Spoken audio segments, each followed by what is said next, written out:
നമ്മൾ നമ്മുടെ വിഷയത്തിന്റെ പ്രധാനപ്പെട്ട ഒരു മേഖലയിലേക്ക് കടക്കുകയാണ്. മക്കയിൽ നിന്ന് മദീനയിലേക്ക് പുണ്യ റസൂൽ കരീം സല്ലല്ലാഹു അലൈഹി വസല്ലം ഹിജ്റ പോവുകയാണ്. ആ ഹിജ്റയിലാണ് അബൂബക്കർ സിദ്ദീഖ് റളിയല്ലാഹു അൻഹുവിന്റെ ഏറ്റവും പ്രധാനപ്പെട്ട പങ്ക്, ഏറ്റവും പ്രധാനപ്പെട്ട പങ്കാളിത്തം.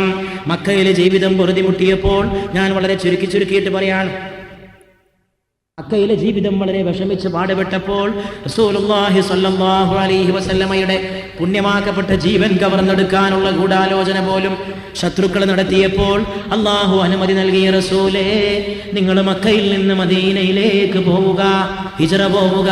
വീട് വളഞ്ഞിരിക്കുകയാണ് ഖുറൈശികൾ. വീട് വളഞ്ഞ ഖുറൈശികൾ നബി തിരുമേനി സ്വല്ലല്ലാഹു അലൈഹി വസല്ലമയെ വകവരുത്താൻ വേണ്ടിയിട്ടുള്ള ഗൂഢാലോചനയിൽ മുഴുകിയിരിക്കുകയാണ്. എല്ലാവരുടെയും കയ്യിൽ വാളുണ്ട്. എല്ലാ ഖുറൈശി ഗോത്രക്കാരോടും അവിടെ ഒരുമിച്ച് കൂടിയിരിക്കുകയാണ്. അതിനു മുമ്പ് അവരെല്ലാവരും കൂടി മീറ്റിംഗ് ചേർന്നിരുന്നു, ഗൂഢാലോചനയ്ക്ക് അന്തിമ രൂപം നൽകാൻ. മീറ്റിംഗ് ചേർന്നപ്പോൾ ഖുറൈശി പ്രമുഖന്മാർ പറഞ്ഞു, സകല ഗോത്രങ്ങളിലെയും പ്രതിനിധികൾ ഈ കൂട്ടത്തിലുണ്ടാവണം. മുഹമ്മദിനെ വധിക്കാനുള്ള സംഘത്തിൽ, വീട് വളഞ്ഞ് വധിക്കാനുള്ള സംഘത്തിൽ എല്ലാവരും ഉണ്ടാകണം. എന്തിനെന്നറിയുമോ? നാളെ നഊദു ബില്ലാഹ് മുഹമ്മദ് വധിക്കപ്പെട്ടാൽ അതിന്റെ ചോരയുടെ ഉത്തരവാദിത്വം ഏതെങ്കിലും ഒരു ഗോത്രത്തിന് മാത്രമാകരുത്. ഏതെങ്കിലും ഒരു ഗോത്രത്തിന് മാത്രമായാൽ മുഹമ്മദിന്റെ ആളുകൾ ആ ഗോത്രത്തിനെതിരെ തിരിയും. എല്ലാ ഗോത്രക്കാരന്റെ വാളുമ്മലും ആ ചോര പറ്റണം. അതുകൊണ്ട് ആ കൊലയുടെ ഉത്തരവാദിത്വം എല്ലാവരും കൂടി ഏറ്റെടുക്കാൻ വേണ്ടി വീട് വളയുന്നവരുടെ കൂട്ടത്തിൽ സകല ഗോത്രക്കാരും ഉണ്ടാകണമെന്ന് ഖുറൈശികൾ ചട്ടം കെട്ടിയിട്ടതാ.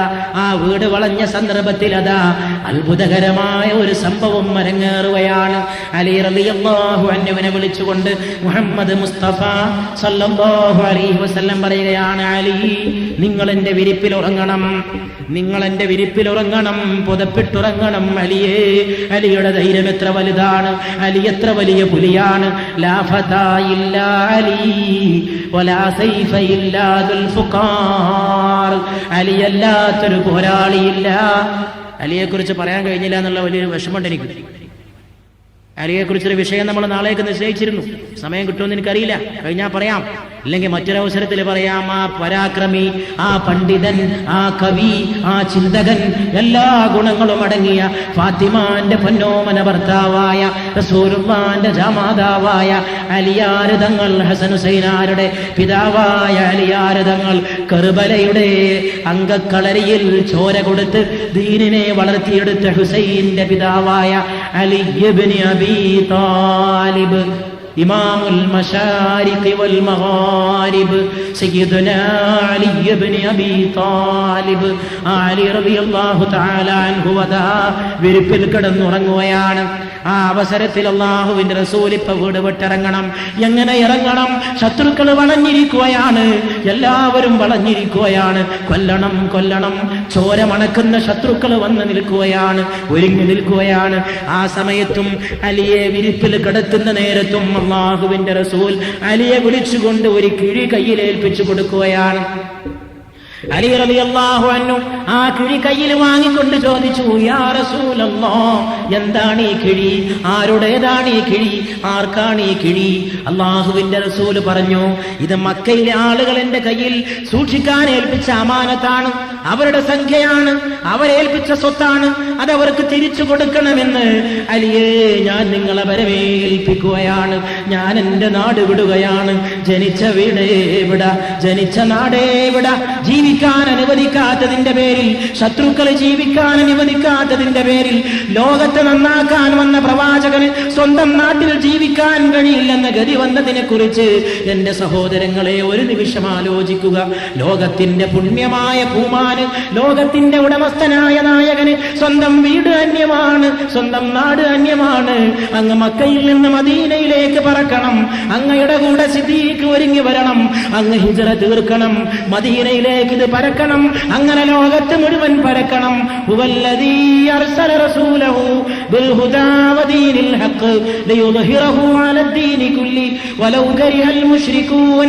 അവനാണ് തന്റെ റസൂലിനെ പറഞ്ഞയച്ചവൻ സത്യമാർഗവുമായി, സത്യമായ ദീനുമായി. ശത്രുക്കൾ വെറുത്താലും ശരി, കുഫാറുകൾ വെറുത്താലും ശരി, ദീനെ നിയോഗിച്ചവൻ അവനാണ്. ആ ദീനെ നിയോഗിച്ചത് എന്തിനാണ്? ലിയുദ്ഹിറഹു അലദ്ദീനി കുല്ലി, മറ്റു ദർശനങ്ങൾ അതിജയിക്കാൻ, മറ്റു സിദ്ധാന്തങ്ങളെ അതിജയിക്കാൻ. അതിനുവേണ്ടി കടന്നു വന്ന ദീനിന്റെ നായകന് സ്വന്തം നാടും വീടും മന്യമായി തീരുകയാണ്. അള്ളാഹുവിന്റെ റസൂൽ കിഴിയേൽപ്പിച്ചപ്പോൾ അലി റളിയല്ലാഹു അൻഹു ചോദിച്ചു, ആർക്കാണ് ഈ അമാനത്ത് തിരിച്ചു കൊടുക്കേണ്ടത്? റസൂൽ പേര് പറയാൻ തുടങ്ങി. സല്ലല്ലാഹു അലൈഹി വആലിഹി വഅസ്ഹാബിഹി വസല്ലം. പേര് പറയാൻ തുടങ്ങി. അലി ആര് തങ്ങൾ ഞെട്ടിപ്പോയി. അബൂജഹലിന്റെ കുടുംബക്കാര്, ഉത്ബത്തിന്റെ കുടുംബക്കാര്, ഷൈബത്തിന്റെ കുടുംബക്കാര്, വീട് വളഞ്ഞിട്ട് കൊല്ലാൻ ഒരുങ്ങിയവന്റെ ബന്ധുക്കള്, വീട് വളഞ്ഞിട്ട് വാള് കയ്യിൽ പിടിച്ചിട്ട് മുഹമ്മദ് ഇറങ്ങട്ടെ, ആ കഴുത്തിലേക്കാണ് ഈ വാളെന്ന് പറയുന്ന ബന്ധുക്കള്. അവർക്ക് കാശ് തിരിച്ചു കൊടുക്കണമെത്രേ, അവരോട് നീതി കാണിക്കണമെത്രേ, അവരോട് സത്യം പരിചയപ്പെടുത്തണമെത്രേ, അവരോട് അനീതി പാടില്ലത്രേ, അവരോടും ദയ വേണമെത്രേ, അവരോടും ബാധ്യത വീട്ടണമെത്രേ. അള്ളാഹുവിന്റെ റസൂലിനോട് അലിയാര് തങ്ങൾ ഒരു നിമിഷം ചോദിച്ചു പോയി, ഇത്ര വലിയ മര്യാദ വേണോ റസൂലേ? അങ്ങയെ ബുദ്ധിമുട്ടിച്ചവർ, നമ്മുടെ സഹാബത്തിനെ മർദ്ദിച്ചവർ, അങ്ങയുടെ അനുയായികളെ കഷ്ടപ്പെടുത്തിയവർ, നമ്മുടെ പണം കൊള്ള ചെയ്തവർ, ആ കൊള്ള ചെയ്ത പണമെങ്കിലും ഇതിൽ നിന്ന് എടുത്തിട്ട് പോരെ, ഇത് തിരിച്ചു കൊടുക്കാനെന്ന് അലിയുടെ ചോദ്യം മുഴുവനാക്കാൻ സമ്മതിച്ചില്ല അഷ്റഫുൽ ഖൽഖ്. അലിയേ മിണ്ടിപ്പോകരുത്, അലിയേ മിണ്ടിപ്പോകരുത്, അലിയേ മിണ്ടിപ്പോകരുത്. നീതിയുടെ കാര്യത്തിൽ ഒരു ഇഞ്ചു പോലും പിന്നോട്ട് പോകരുത് അലിയേ. അവർ ശത്രുക്കളായിരിക്കാം അലിയേ, പക്ഷേ നീതി വേണം അലിയേ. നീതി നടപ്പാക്കാനാണ് ഞാൻ വന്നത് അലിയേ. എന്നെ പറഞ്ഞയച്ചത് അതിനാണ് അലിയേ. നാട്ടിൽ നിന്ന് ഞാൻ പുറത്താക്കപ്പെടുന്നത് നീതിക്ക് വേണ്ടിയാണ് അലിയേ. മക്ക എനിക്ക് അന്യമായതും നീതിക്ക് വേണ്ടിയാണ് അലിയേ. മദീനത്തേക്ക് പോകേണ്ടി വന്നതും നീതിക്ക് നീതിക്ക് നീതിക്ക് വേണ്ടിയാണ് അലിയേ. അതുകൊണ്ട് അവർക്കത് തിരിച്ചു കൊടുത്തേ ഞാൻ തൃപ്തനാകൂ അലിയേ. ഞാൻ പറയുന്ന പോലെ ചെയ്താ മതി. അവകാശികൾക്ക് ബാധ്യത ഏൽപ്പിച്ചു കൊടുക്കണം.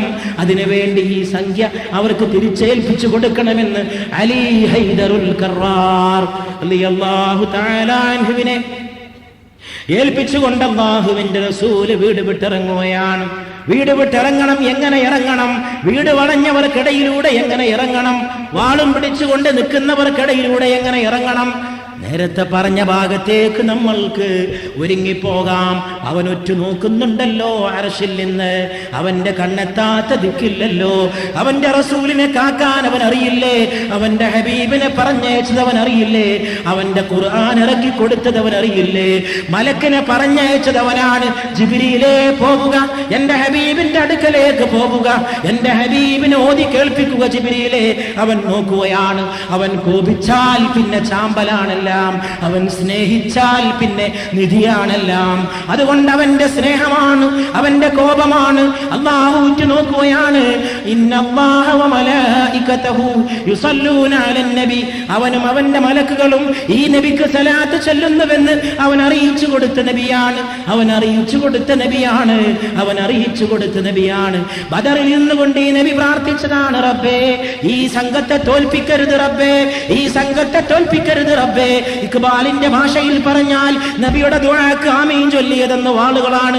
നബി ദുആ ചെയ്തപ്പോൾ അല്ലാമ ഇഖ്ബാൽ പറയുകയാണ്, വാളുകൾ ആമീൻ ചൊല്ലി ആമീൻ ആമീൻ ആമീൻ. തോൽപ്പിക്കരുത് റബ്ബേ, ഞങ്ങളെ ജയിപ്പിക്കണം റബ്ബേ, തൗഹീദ് ഉയരണം റബ്ബേ. ഈ സംഘം തോറ്റാൽ പിന്നെ നിന്റെ ദീന് പറയാൻ ആളുണ്ടാവില്ല റബ്ബേ എന്ന് പറഞ്ഞപ്പോൾ ആമീൻ ആമീൻ ആമീൻ എന്ന് വാളുകൾ ചൊല്ലിയില്ലയോ എന്ന് ഹസ്രത്ത് ഹക്കീമെ ഉമ്മത്ത് അല്ലാമ ഇഖ്ബാൽ പറഞ്ഞതോർക്കുക. ആ ഘട്ടത്തിൽ, ബദറിന്റെ ഘട്ടത്തിൽ അല്ലാഹുവിന്റെ റസൂൽ കണ്ണീരോട് കൂടി പ്രാർത്ഥിച്ചപ്പോൾ അല്ലാഹു മറുപടി നൽകിയത്രേ. അല്ലാഹു മറുപടി അറിയിച്ചു കൊടുത്തത്രേ, നബിയെ ഞാൻ ആയിരങ്ങളായ മലക്കുകളെ ഭൂമിയിലേക്ക് പറഞ്ഞയക്കുകയാണ് നിങ്ങളെ സഹായിക്കാൻ. ബദറിൽ അവരുണ്ടാകും, ബദറിൽ അവർ പടവെട്ടും, ബദറിൽ അവർ കാവലായിരിക്കും. പേടിക്കേണ്ട നബിയെ, ഞാനില്ലേ നബിയെ എന്ന് പറഞ്ഞു. ബദറിന്റെ യുദ്ധക്കളത്തിൽ അബൂജഹൽ കൊല ചെയ്യപ്പെട്ട് കിടക്കുകയാണ്. അബൂജഹൽ കൊല ചെയ്യപ്പെട്ടു ചെയ്യപ്പെട്ട് കിടക്കുന്നത് കണ്ടിട്ടൊരു സഹാബി പറയുകയാണത്രേ, ഇത് സാധാരണ വെട്ടല്ലല്ലോ, കരിവാളിച്ച വെട്ടാണല്ലോ, ഒരു മനുഷ്യന്റെ വാളുകൊണ്ട് കൊല ചെയ്യപ്പെട്ട കോലമല്ലല്ലോ എന്ന് ആ സഹാബി അത്ഭുതപ്പെട്ട് പറഞ്ഞതിനെ കുറിച്ച് പറയപ്പെടുകയാണ്. മലക്കുകളിൽപ്പെട്ട പ്രമുഖനായ മീകായീൽ അലൈഹിസ്സലാം, മീകായീൽ, ഇടിമിന്നലിന്റെ മീകായീൽ, മേഘഗർജനത്തിന്റെ മീകായീൽ, ആകാശഗോളങ്ങളിലൂടെ ശബ്ദം മുഴക്കുന്ന മീകായീലിനെ, ഇടിമിന്നലിന്റെ ഉത്തരവാദിത്തം ഏൽപ്പിക്കപ്പെട്ട മീകായീൽ, ആ മീകായീലിന്റെ വെട്ടിലാണത്രേ അബൂജഹൽ ലഅനത്തുല്ലാഹി അലൈഹി കൊല ചെയ്യപ്പെട്ടത് എന്ന് പറയപ്പെടുകയാണ്. അങ്ങനെയുള്ള സംഭവങ്ങൾ എന്തൊക്കെ സഹിച്ചു, എന്തൊക്കെ സംഭവങ്ങൾ കണ്ടു. ആ സംഭവങ്ങളിൽ നിന്ന് പാഠം പഠിച്ചുകൊണ്ട് അല്ലാഹുവിന്റെ റസൂലതാ, ആ റസൂലിന് ഇറങ്ങിപ്പോകണം. എന്ത് കാവൽ, ആരുടെ കാവൽ, എങ്ങോട്ട് പോകണമെന്നധികം ചിന്തിക്കേണ്ടി വന്നില്ല. ഷാഹത്തിൽ വുജൂഹ് റസൂലുള്ളാഹി സ്വല്ലല്ലാഹു അലൈഹി വആലിഹി വഅസ്ഹാബിഹി വസല്ലമ വീട്ടിൽ നിന്ന് പുറത്തേക്ക് കിടക്കുകയാണ്. ശത്രുക്കൾക്കിടയിലൂടെ രക്ഷപ്പെട്ടു പോകണം.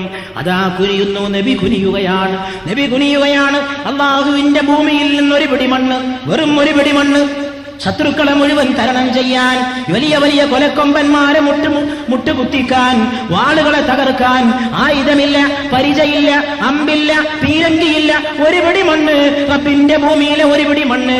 ആ മണ്ണ് വാരിക്കൊണ്ടെറിഞ്ഞു, അവരുടെ മുഖത്തേക്കെറിഞ്ഞു. അതെറിയുമ്പോഴേക്ക് മന്ത്രിച്ചു, ഷാഹത്തിൽ വുജൂ, മുഖങ്ങൾ വികൃതമാക്കപ്പെടട്ടെ. ഹുനൈനിൽ വിളിച്ചു പറഞ്ഞ അതേ മന്ത്രം, മുഖങ്ങൾ വികൃതമാക്കപ്പെടട്ടെ. പിന്നെ എന്ത് നടന്നു എന്ന് ചോദിക്കരുത്, അള്ളാഹു നടത്തി എന്ന് മാത്രം വിശ്വസിക്കുക. കൂടുകൾക്കിടയിലൂടെ, ശത്രുക്കൾക്കിടയിലൂടെ രാജകുമാരൻ നടന്നുപോയി. ആരും അറിഞ്ഞില്ല, കാറ്റടിച്ച് വീശിയതറിഞ്ഞില്ല, പൂമാരൻ വന്നതറിഞ്ഞില്ല, പുതുമണവാളൻ ഇറങ്ങിപ്പോയതറിഞ്ഞില്ല, രാജകുമാരന്റെ സിംഹാസനം ഒഴിഞ്ഞതറിഞ്ഞില്ല, പരിവർത്തനത്തിന്റെ ഗാനം മുഴക്കപ്പെട്ടതറിഞ്ഞില്ല, വിപ്ലവത്തിന്റെ നാദം മദീനയിലേക്ക് നീങ്ങിയതറിഞ്ഞില്ല, മന്ദമാരുതന്റെ പൂന്തോപ്പിലേക്ക് ഒരു പുതിയ കാറ്റടിച്ച് വീശിയതറിഞ്ഞില്ല, ചരിത്രത്തിന് പുതിയ പുളകം വരാൻ പോണ വിവരം കൊലയാളികൾ അറിഞ്ഞില്ല, കാലത്തിന്റെ വിളിയാളത്തിന് പുതിയ ആമുഖം പകരാൻ വിപ്ലവകാരി മദീനയിലേക്ക് കാലെടുത്ത് വെക്കാൻ പോണ വിവരം അറിഞ്ഞില്ല. ഷാഹത്തിൽ വുജൂഹ്, ശത്രുക്കളെ മുഖങ്ങൾ വികൃതമാക്കപ്പെടട്ടെ, മുഖങ്ങൾ കോലം കെട്ടുപോകട്ടെ, മുഖങ്ങളുടെ ഷെയ്പ്പ് പോകട്ടെ, കണ്ണുകൾ അന്ധമാകട്ടെ, ഹൃദയങ്ങൾ അന്ധമാകട്ടെ. ഞാനിതാ പോണ്, പിടിക്കാൻ പറ്റുമെങ്കിൽ പിടിച്ചോ. നിന്റെ ശക്തി എവിടെ, നിന്റെ അധികാരം എവിടെ, നിന്റെ ഘടകങ്ങൾ എവിടെ, നിന്റെ ആയുധ ശക്തി എവിടെ, സമ്പദ് ബലം എവിടെ, സൈനിക ബലം എവിടെ, ആൾബലം എവിടെ, തിണ്ണബലം എവിടെ, എണ്ണബലം എവിടെ? ഞാൻ ഇറങ്ങിപ്പോവുകയാണ്, പിടികൂടാൻ പറ്റുമെങ്കിൽ പിടികൂടുക എന്ന് പറഞ്ഞുകൊണ്ട് മുഹമ്മദ് മുസ്തഫ സല്ലല്ലാഹു അലൈഹി വആലിഹി വസഹബിഹി വസല്ലമ നേരെ സിദ്ദീഖുൽ അക്ബറിന്റെ വീട്ടിലേക്ക്. അവിടെ അതാ നേരത്തെ ഒരുക്കി നിർത്തപ്പെട്ട ഒട്ടകങ്ങൾ.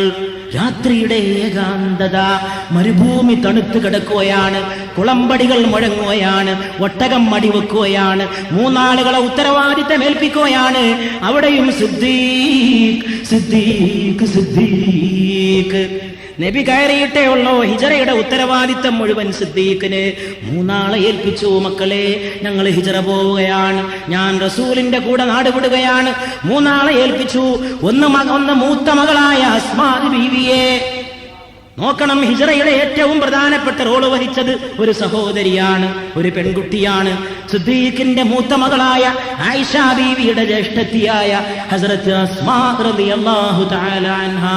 അസ്മാ, ഒന്നാമത്തെ ഉത്തരവാദിത്വം നിന്നെ ഏൽപ്പിക്കണം. ഞങ്ങൾക്ക് രണ്ടാക്കും ഭക്ഷണം എത്തിക്കേണ്ട ഡ്യൂട്ടി നിനക്ക്. എന്തായിരുന്നു ആ പെൺകുട്ടിയല്ലേ, എന്തായിരിക്കണം ദീനിലെ ഒരു പെൺകുട്ടിയല്ലേ, ചിന്തിക്കണം. അസ്മാ ബീവിക്ക് പിന്നെ ഒരു പേര് പോലും കിട്ടാൻ ഹിജറ കാരണമായി. എല്ലാ ദിവസവും ഭക്ഷണം ഉണ്ടാക്കിയിട്ട് അവിടെ കൊണ്ടുപോയി കൊടുക്കണം. സൗറിലെ ഗുഹയില് ഒരു ദിവസം ഭക്ഷണം കൊണ്ടുപോകാൻ പാത്രമില്ല. അസ്മാ ബീവി റളിയല്ലാഹു അൻഹാ സ്വന്തം മുണ്ടെടുത്തിട്ട് 2 കഷ്ണമായിട്ട് കീറി ആ മുണ്ട് കൊണ്ടൊരു പാത്രം പോലെ ഒന്നുണ്ടാക്കി അതിൽ ഭക്ഷണം കൊണ്ടുപോയിട്ട് പ്രിയപ്പെട്ട പിതാവിനും ലോകനായകനും ഭക്ഷണം കൊണ്ടുപോയിട്ട് കൊടുക്കുമ്പോൾ അസ്മാഇനൊരു പേര് വീണുപോയി.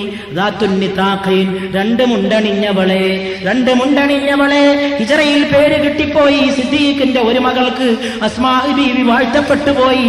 അസ്മാഇന്റെ ഗർഭപാത്രത്തിലാണ് അബ്ദുല്ലാഹിബ്നു സുബൈർ ജനിച്ചത്. അതിലും വാഴ്ത്തപ്പെട്ടു പോയി. ആ അബ്ദുല്ലാഹിബ്നു സുബൈറാണ്. രണ്ടാമതായിട്ട് ഉത്തരവാദിത്തമാർക്കാണ്? അബ്ദുള്ള എന്ന സിദ്ദീഖിന്റെ മകനാണ്. മൂന്നാമത്തേത് അവരുടെ വീട്ടിലെ വേലക്കാരനായ ആമിറിനാണ്. മൂന്നാൾക്ക് ഹിജറയുടെ ഉത്തരവാദിത്തം. നിങ്ങൾ ഭക്ഷണം അവിടെ ഏൽപ്പിക്കണം. പോവുക ബിസ്മില്ലാഹി റഹ്മാനിർ റഹീം. രാത്രിയാണ്. മക്കാ നഗരം മുഴുവൻ ഉറങ്ങിക്കിടക്കുകയാണ്. രണ്ടാളും ഒറ്റക്ക് പോവുകയാണ്. ലോകത്തിന് മുസ്ലിങ്ങളുടെ ജനസംഖ്യ 100 കോടിയാണ്. 100 കോടിയുടെ നേതാവ് ഒരാളുടെ കൂടെ ഒറ്റക്ക് പോവുകയാണ്. കൂടെ 100 കോടിയില്ല, 10 കോടിയില്ല, 1 കോടിയില്ല, ലക്ഷമില്ല, 10,000 1000 100 10 പേരുമില്ല. ഒരേ ഒരാൾ രാത്രിയുടെ ഇരുട്ടിലൂടെ രണ്ടാമന്റെ കൂടെ സിദ്ദീഖുൽ അക്ബറിന്റെ കൂടെ യാത്ര പുറപ്പെടുകയാണ്. ഒരു കുന്നിന്റെ മുകളിലെത്തിയപ്പോൾ അല്ലാഹുവിന്റെ റസൂൽ ഒന്നും തിരിഞ്ഞു നോക്കിയത്രേ. കഅബ ശരീഫ്, എന്നെ ജനിപ്പിച്ച മക്ക, ഞാൻ ജനിച്ചു വീണ നാട്, ഞാൻ കളിച്ചു വളർന്ന നാട്, ഞാൻ എല്ലാം അറിഞ്ഞ നാട്. ജനിച്ച നാടിനോട് സ്നേഹം ഏത് മനുഷ്യന്റെ രക്തത്തിലുള്ളതാ? അത് പുസ്തകം എഴുതിണ്ടാക്കേണ്ടതൊന്നുമല്ല, അത് മനുഷ്യന്റെ ചോരയിലുള്ളതാ. ഹിജ്റയിൽ വരെ അതുണ്ട്. മലയുടെ മുകളിൽ കയറിയിട്ട് മക്കാ നഗരമേ വിട, ഞാൻ ജനിച്ച എന്റെ മാതൃരാജ്യമേ വിട, ഞാൻ പോണേ, നിന്നോട് എനിക്കിഷ്ടമാണ് കഅബ, നിന്നോട് എനിക്കിഷ്ടമാണ് മക്ക. നാടുകളിൽ വെച്ച് എന്റെ ഏറ്റവും പ്രിയപ്പെട്ട നാട്, ഞാൻ ജനിച്ച നാട് മക്ക.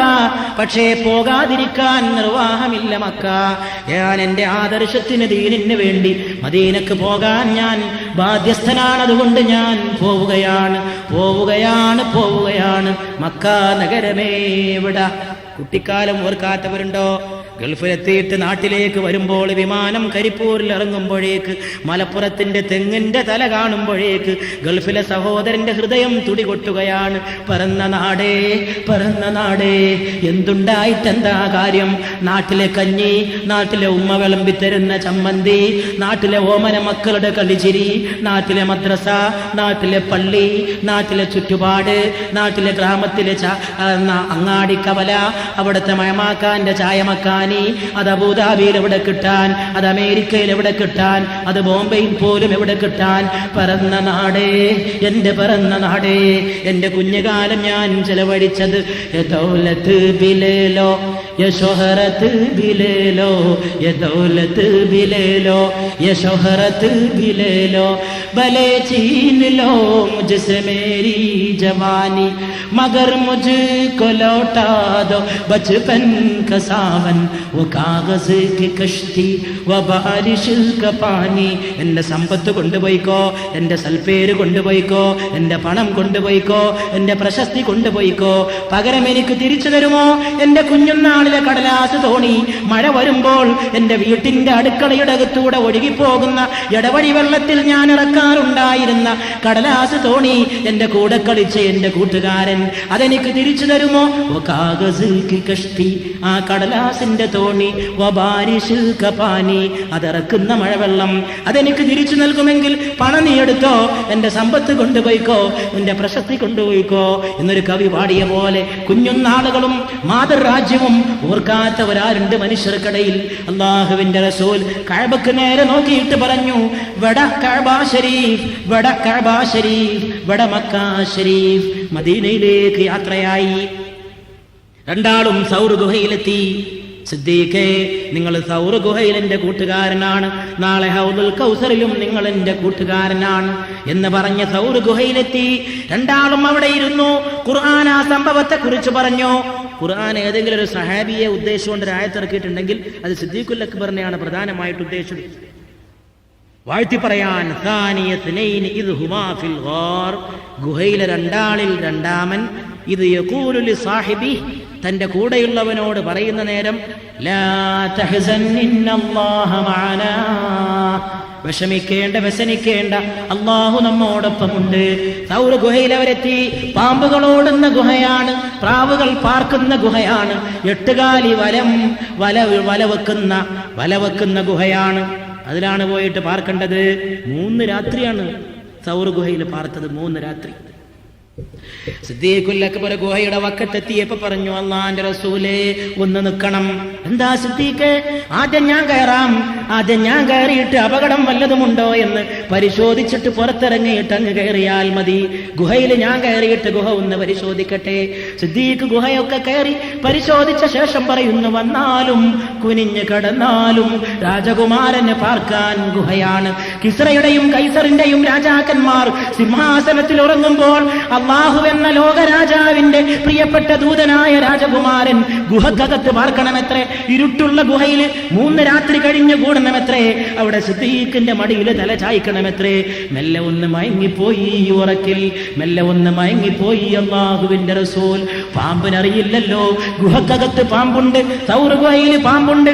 ഇന്നും ഹജ്ജാജികൾക്ക്, ഭാഗ്യമുള്ള ഹജ്ജാജികൾക്ക് സൗർ ഗുഹ കാണുമ്പോൾ ഞെട്ടിത്തെറിക്കുന്നു, കൽബ് അത്ഭുതപ്പെടുകയാണ്. എങ്ങനെ ഈ മല കയറിയവർ, എങ്ങനെ ഈ ഗുഹക്കകത്ത് കയറിയവർ?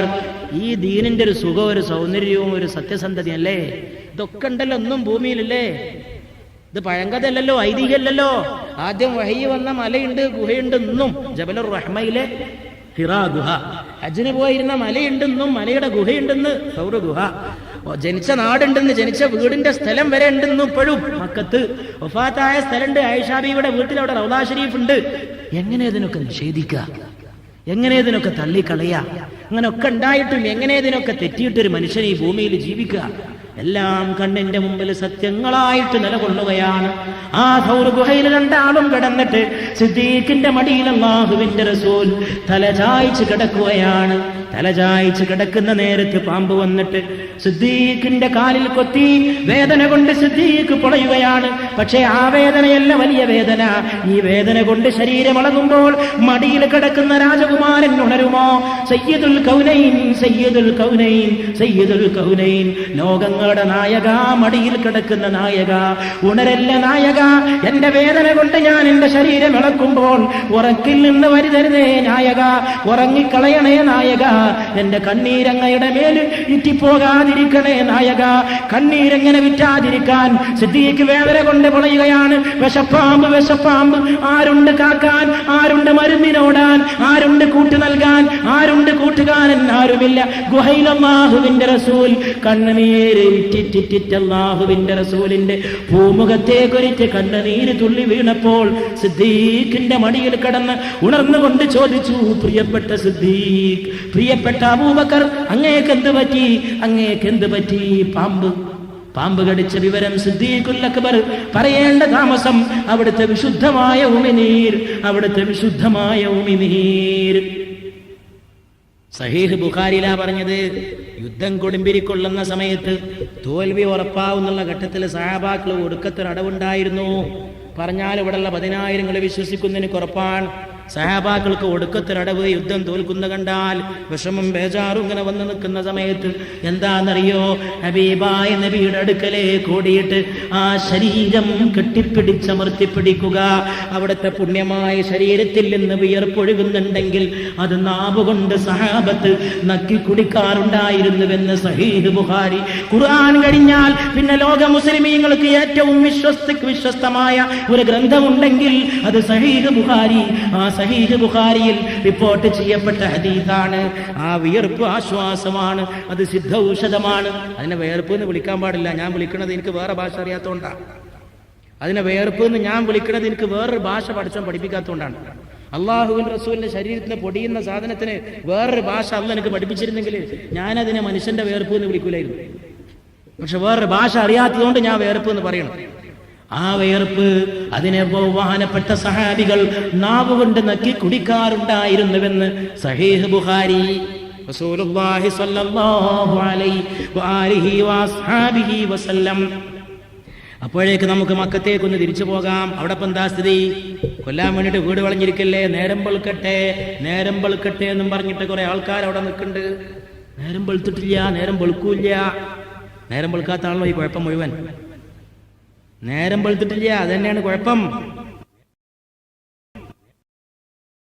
അങ്ങനെ നിൽക്കുന്നതിൻ്റെ ഇടയിൽ നേരം വെളുത്തു. നേരം വെളുത്തപ്പോ നോക്കല്ലേ, ആരാ പുതപ്പിട്ട് കിടക്കണ? മുഹമ്മദ് തന്നെ.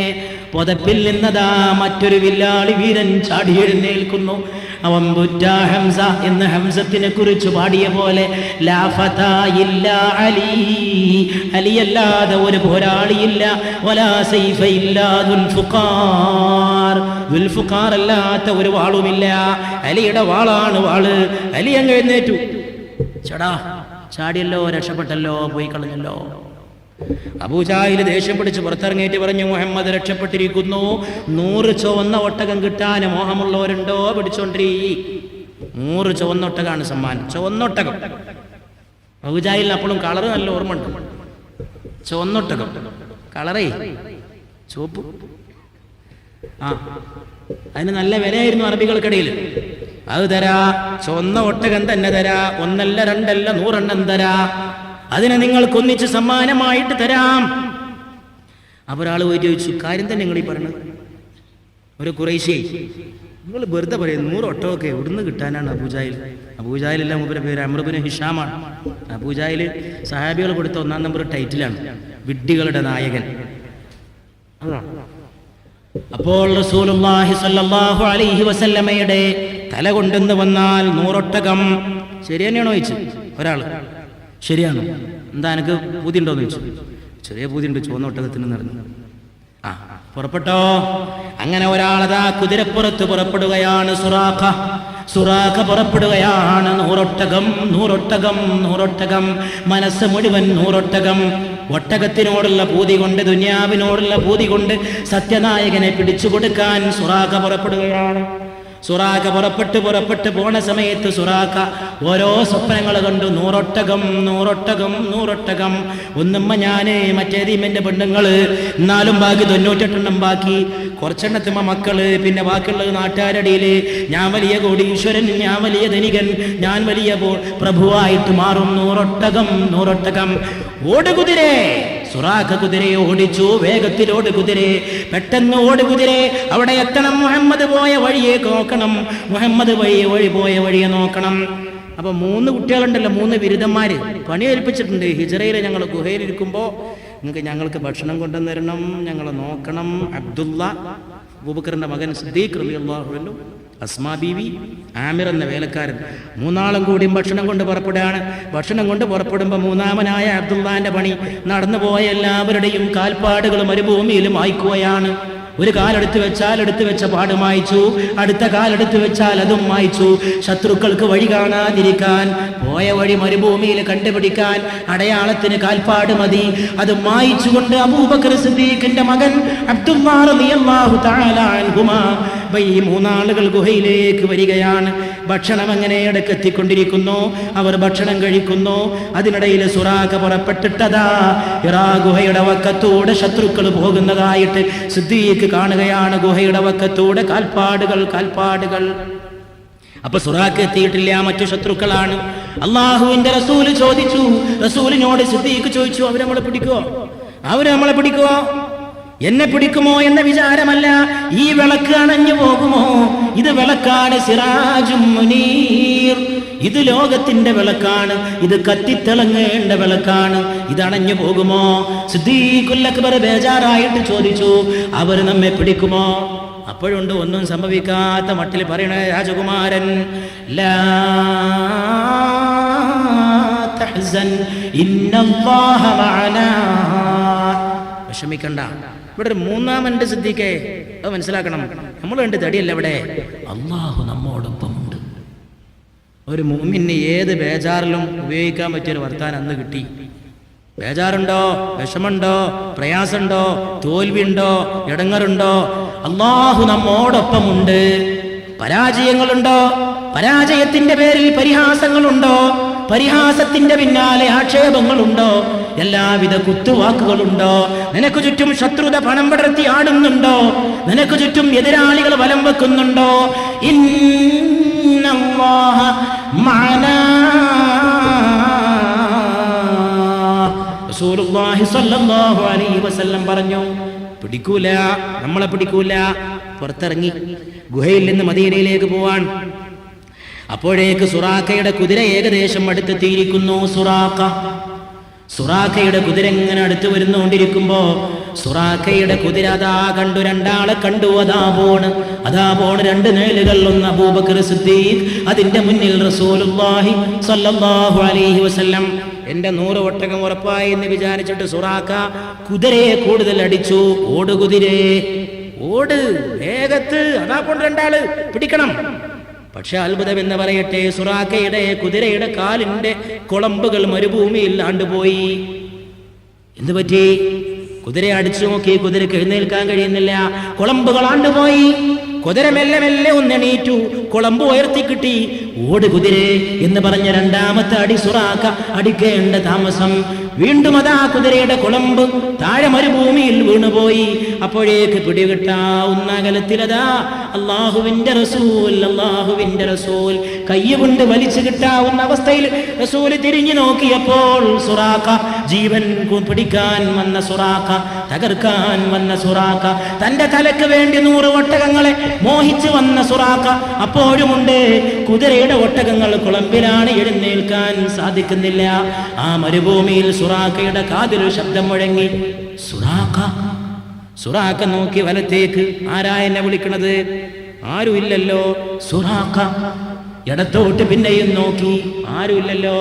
ആരാ എന്നെ വിളിക്കണത്? പിന്നപ്പോഴേ വിളി മുഴങ്ങി സുറാഖ. പിന്നേക്ക് സുറാഖ തിരിഞ്ഞു നോക്കി, ആരുമില്ലല്ലോ. പിന്നെയും സുറാഖ നോക്കി, എന്താ അത് മരുഭൂമി, എന്ത് കുഴപ്പമാണിത്?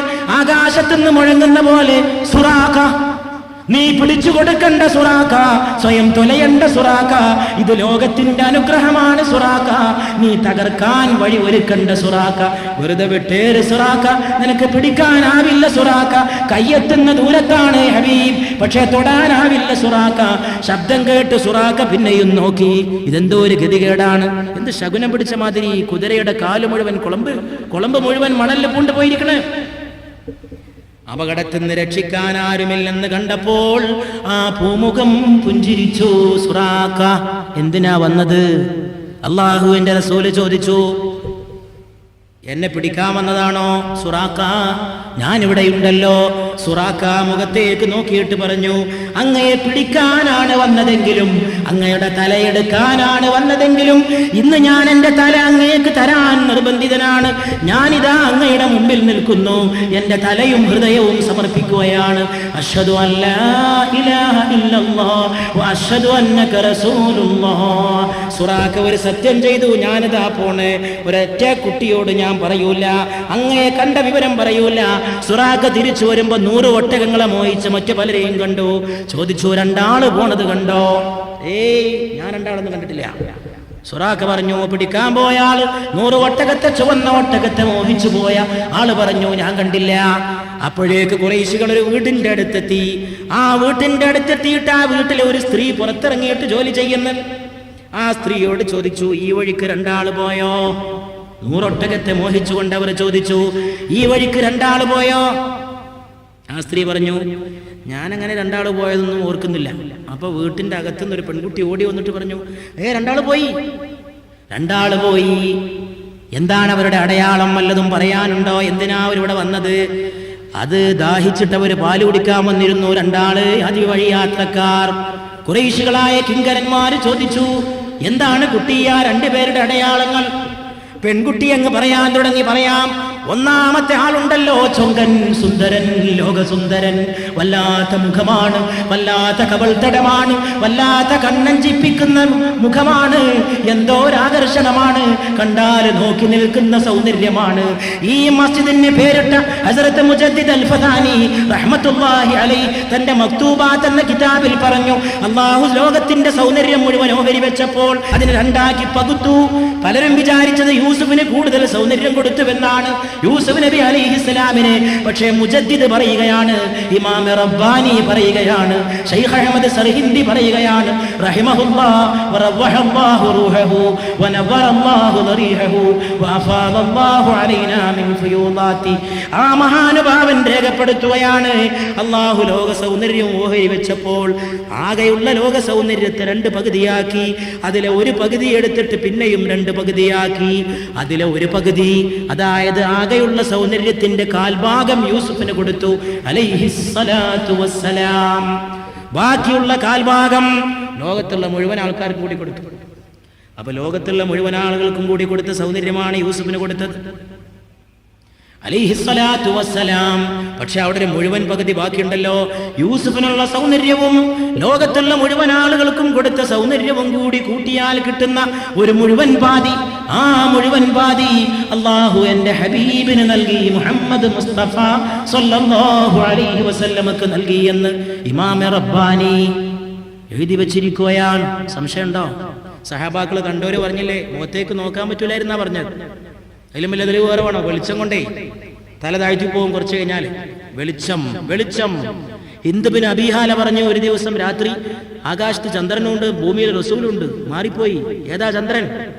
പിന്നെ അല്പം വട്ടം കുറവാണ് ആ മുഖത്തിന്, ചന്ദ്രൻ പൂർണ്ണ വട്ടാണ്. അത് കണ്ടിട്ടാ തിരിച്ചറിഞ്ഞത് തിളക്കമാണ്. ഇമാം ഖുർത്തുബി റഹിമഹുല്ലാഹ് പറഞ്ഞത്, ആ വെളിച്ചം വല്ലാത്ത വെളിച്ചമാണ്. അല്ലാഹു ആ സൗന്ദര്യം മുഴുവൻ ലോകർക്ക് കാണിച്ചു കൊടുത്തിട്ടില്ല. കാണിച്ചു കൊടുത്താൽ കാണാൻ കഴിയില്ല. ഭൂമിയിലെ കണ്ണുകൊണ്ട് ആ പെൺകുട്ടി തന്നെ പറയട്ടെ, വല്ലാത്ത സൗന്ദര്യമാണ് കാണാൻ. പക്ഷേ പിന്നെന്താ അടയാളം? പിന്നെ പറയാം ആ ആളുടെ അടയാളം എന്തോ ഒരു സുന്ദരമായ സംസാരമാണ്. വാക്കുകൾ ഇങ്ങനെ ഒഴുകുകയാണ് മണിമണി പോലെ. പക്ഷേ ഞാൻ പ്രത്യേകമായി ശ്രദ്ധിച്ചു എന്ന് പറയാം. ഈ പെൺകുട്ടി വിളിച്ചു പറയുകയാണ്. വല്ലാത്ത ഒരു പ്രത്യേകത ഞാൻ ശ്രദ്ധിച്ചു. ഒരു വാക്ക് മൊഴിഞ്ഞിട്ടേ അടുത്ത വാക്ക് മൊഴിയൂ. സംസാരിക്കുമ്പോൾ പിടപെടാന്നിട്ട് പോവല്ല. ഒരു വാക്ക് മൊഴിഞ്ഞിട്ടടുത്ത വാക്ക്, വാക്കിന്റെ പിന്നാലെ വാക്ക്, വചനത്തിന്റെ പിന്നാലെ വചനം, മുത്തിന്റെ പിന്നാലെ മുത്ത്. അതാണ് ആ സ്വഭാവം എന്ന് പറയേണ്ട താമസം. ഖുറൈശി വിളിച്ചു പറഞ്ഞു, അത് മുഹമ്മദ് തന്നെ, മുഹമ്മദ് തന്നെ, മുഹമ്മദ് തന്നെ. അത്ര സുന്ദരമായിട്ട് സംസാരിക്കാൻ കഴിയുന്ന ഒരറബി ഞങ്ങൾക്കിടയിൽ മുഹമ്മദ് അല്ലാതെ ആരും ജനിച്ചിട്ടില്ല. മുന്തഖബ് കർക്കേ നബീനെ അപ്നി ഹിജ്റത്ത് കാ റഫീഖ്, मुंतखब करके नबी ने अपने हिजरत का रफीक कह दिया गोया सिद्दीक से बेहतर नहीं. ഹിജ്റയിൽ കൂടെ പോയ സിദ്ദീഖിനേക്കാൾ മറ്റാരും ഉത്തമനില്ല.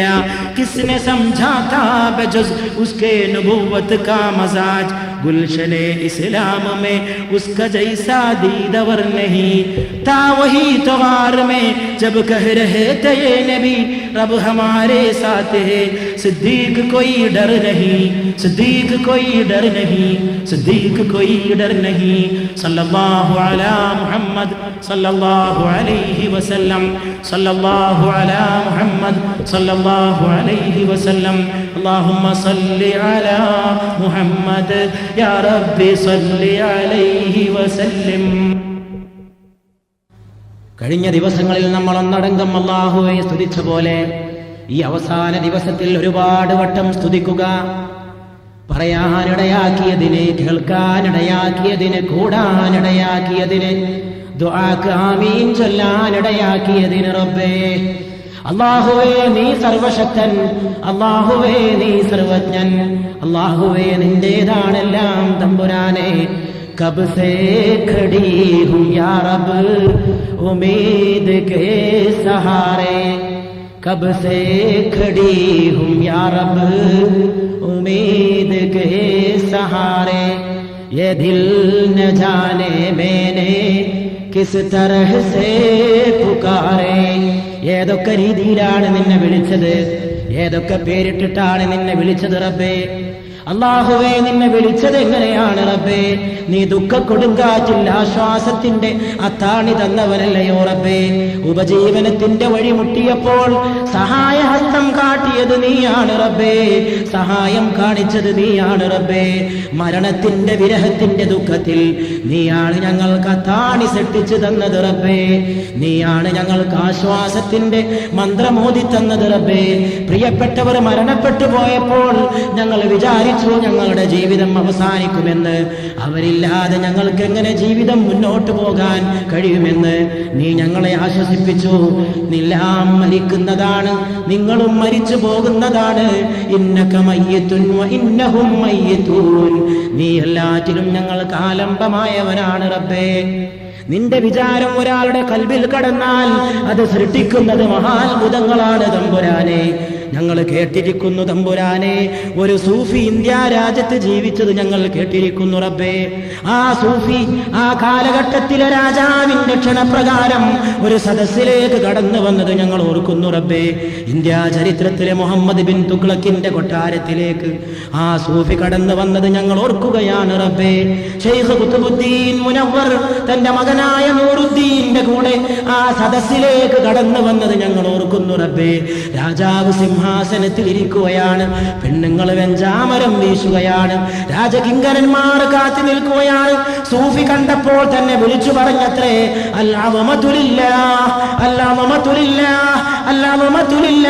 വലിപ്പം അല്ലാഹുവിനാണ്, ഗാംഭീര്യം അല്ലാഹുവിനാണ്, മഹത്വം അല്ലാഹുവിനാണ്. കസേരയിട്ട രാജാവേ നിനക്കല്ല, നിന്റെ മുമ്പാകെയുള്ള സുന്ദരി പെണ്ണുങ്ങൾക്കല്ല, നിനക്ക് വെഞ്ചാമരം വീശുന്നവർക്കല്ല, നിനക്ക് സ്തുതി പാടുന്ന കൊട്ടാരത്തിലെ വിദൂഷകന്മാർക്കല്ല.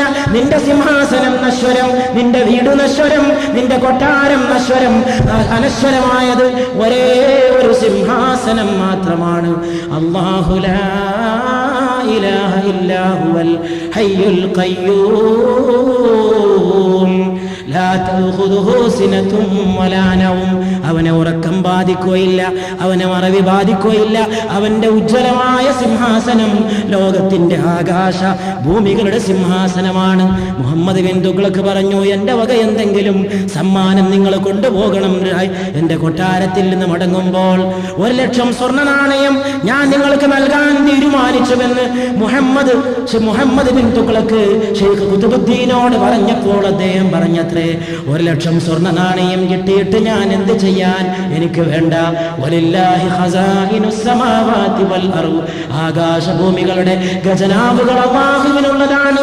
അവന്റെ ഖജനാവിൽ നിന്നാണ് എനിക്ക് അന്നം, അവന്റെ ഖജനാവിൽ നിന്നാണ് എനിക്ക് സമ്മാനം. നിങ്ങളുടെ സമ്മാനം വേണ്ട, എന്തെങ്കിലും ഒന്ന് സ്വീകരിക്കണമെന്ന് മുഹമ്മദ് ബിൻ തുഗ്ലക്ക് നിർബന്ധം പിടിച്ചപ്പോൾ 2000 സ്വീകരിക്കണമെന്ന് പറഞ്ഞപ്പോൾ അത് ഇങ്ങ് താ എന്ന് പറഞ്ഞ് കൈകാട്ടി വാങ്ങിയ സൂഫി കൊട്ടാരം വിട്ടിറങ്ങിപ്പോകുമ്പോൾ കൊട്ടാരത്തിന്റെ പടിക്കൽ കാത്തു നിൽക്കുന്ന വേലക്കാർക്ക് ഫക്കീറന്മാർക്ക് 2000 ദാനം ചെയ്തുകൊണ്ട് പറഞ്ഞത്രേ, റബ്ബിന്റെ ഖജനാവുകൾ നിറയട്ടെ, അവൻ തന്നത് നിങ്ങൾക്കുള്ളതാണ്, അവന്റെ എല്ലാം നിങ്ങൾക്ക് അർപ്പിക്കപ്പെട്ടിരിക്കുകയാണ്. വലില്ലാഹി ഖസാഇനുസ് സമാവാതി വൽ അർദ്.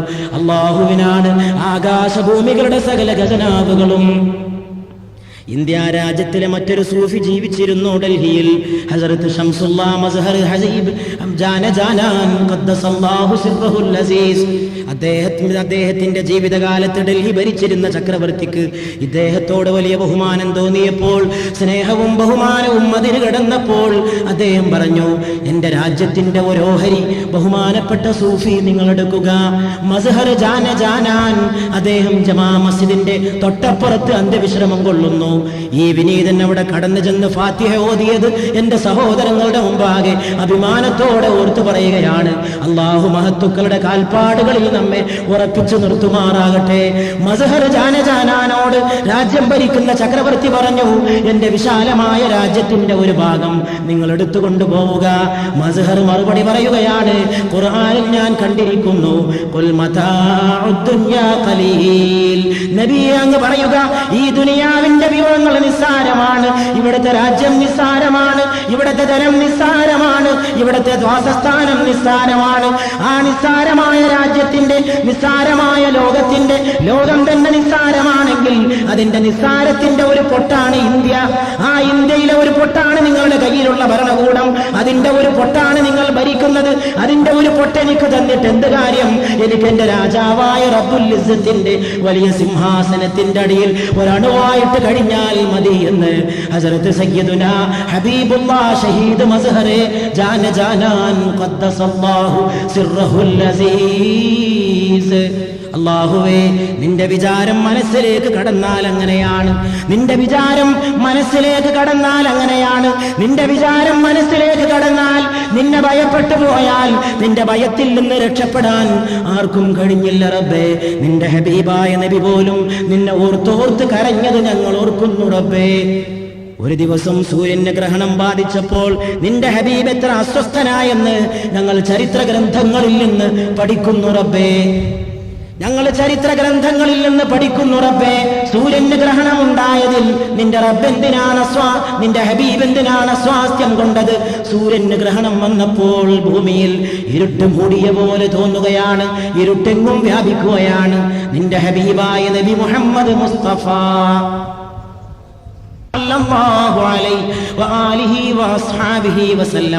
സൂര്യഗ്രഹണമുണ്ടായപ്പോൾ അതാ വീട് വിട്ടിറങ്ങിക്കൊണ്ട് മൈതാനത്തേക്ക് കടന്നു പോയത്രേ. സഹാബികൾ പിന്നാലെ പോയത്രേ. ആ സഹാബികൾ കൂടി നിൽക്കുന്ന സമയത്ത് റസൂൽ നിസ്കാരത്തിന് ആരംഭം കുറിച്ചത്രേ. ഹദീസിൽ റിവായത്ത് ചെയ്തിരിക്കുകയാണ് സഹാബികൾ. ആ റുകൂഅ് കണ്ടാൽ തോന്നും ഇനി ഒരിക്കലും ആ റുകൂഅിന് അന്ത്യമില്ലെന്ന്. അത്ര വലിയ റുകൂഅ്, അവസാനിക്കാത്ത റുകൂഅ്. പിന്നെ അതിനുശേഷം റുകൂഅിൽ നിന്ന് എഴുന്നേറ്റപ്പോൾ വസമിഅല്ലാഹു ലിമൻ ഹമിദ, ഞങ്ങൾ വിചാരിച്ചു ഇനി ഒരു സുജൂദ് ഉണ്ടാവുകയില്ലെന്ന്.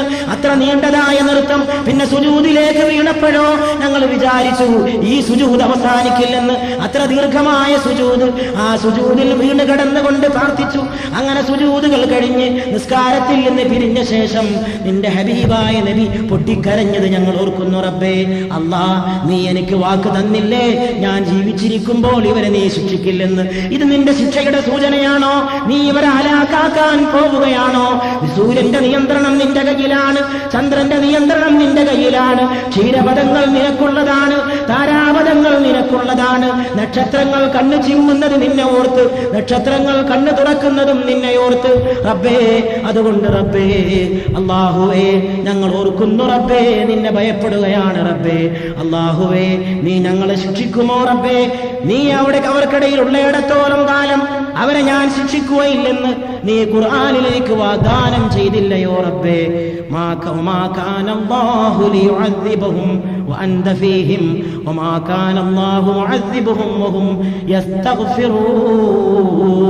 നബിയേ, നിങ്ങൾ ജീവിച്ചിരിപ്പുള്ള കാലത്തോളം ഈ സമൂഹത്തെ ഞാൻ അദാബിന് വിധേയമാക്കുകയില്ല, അവരെ ഞാൻ ശിക്ഷിക്കുകയില്ല. ഈ ഉറപ്പ് നീ എന്നോട് ലംഘിക്കുമോ റബ്ബേ? ഇവരെ നീ അദാബിലേക്ക് തള്ളിക്കളയുമോ റബ്ബേ? മുഹമ്മദുർ റസൂലുള്ളാഹി സ്വല്ലല്ലാഹു അലൈഹി വആലിഹി വസഹബിഹി വസല്ലമ കരഞ്ഞു പറഞ്ഞത് ഞങ്ങൾ ഓർക്കുന്നു റബ്ബേ.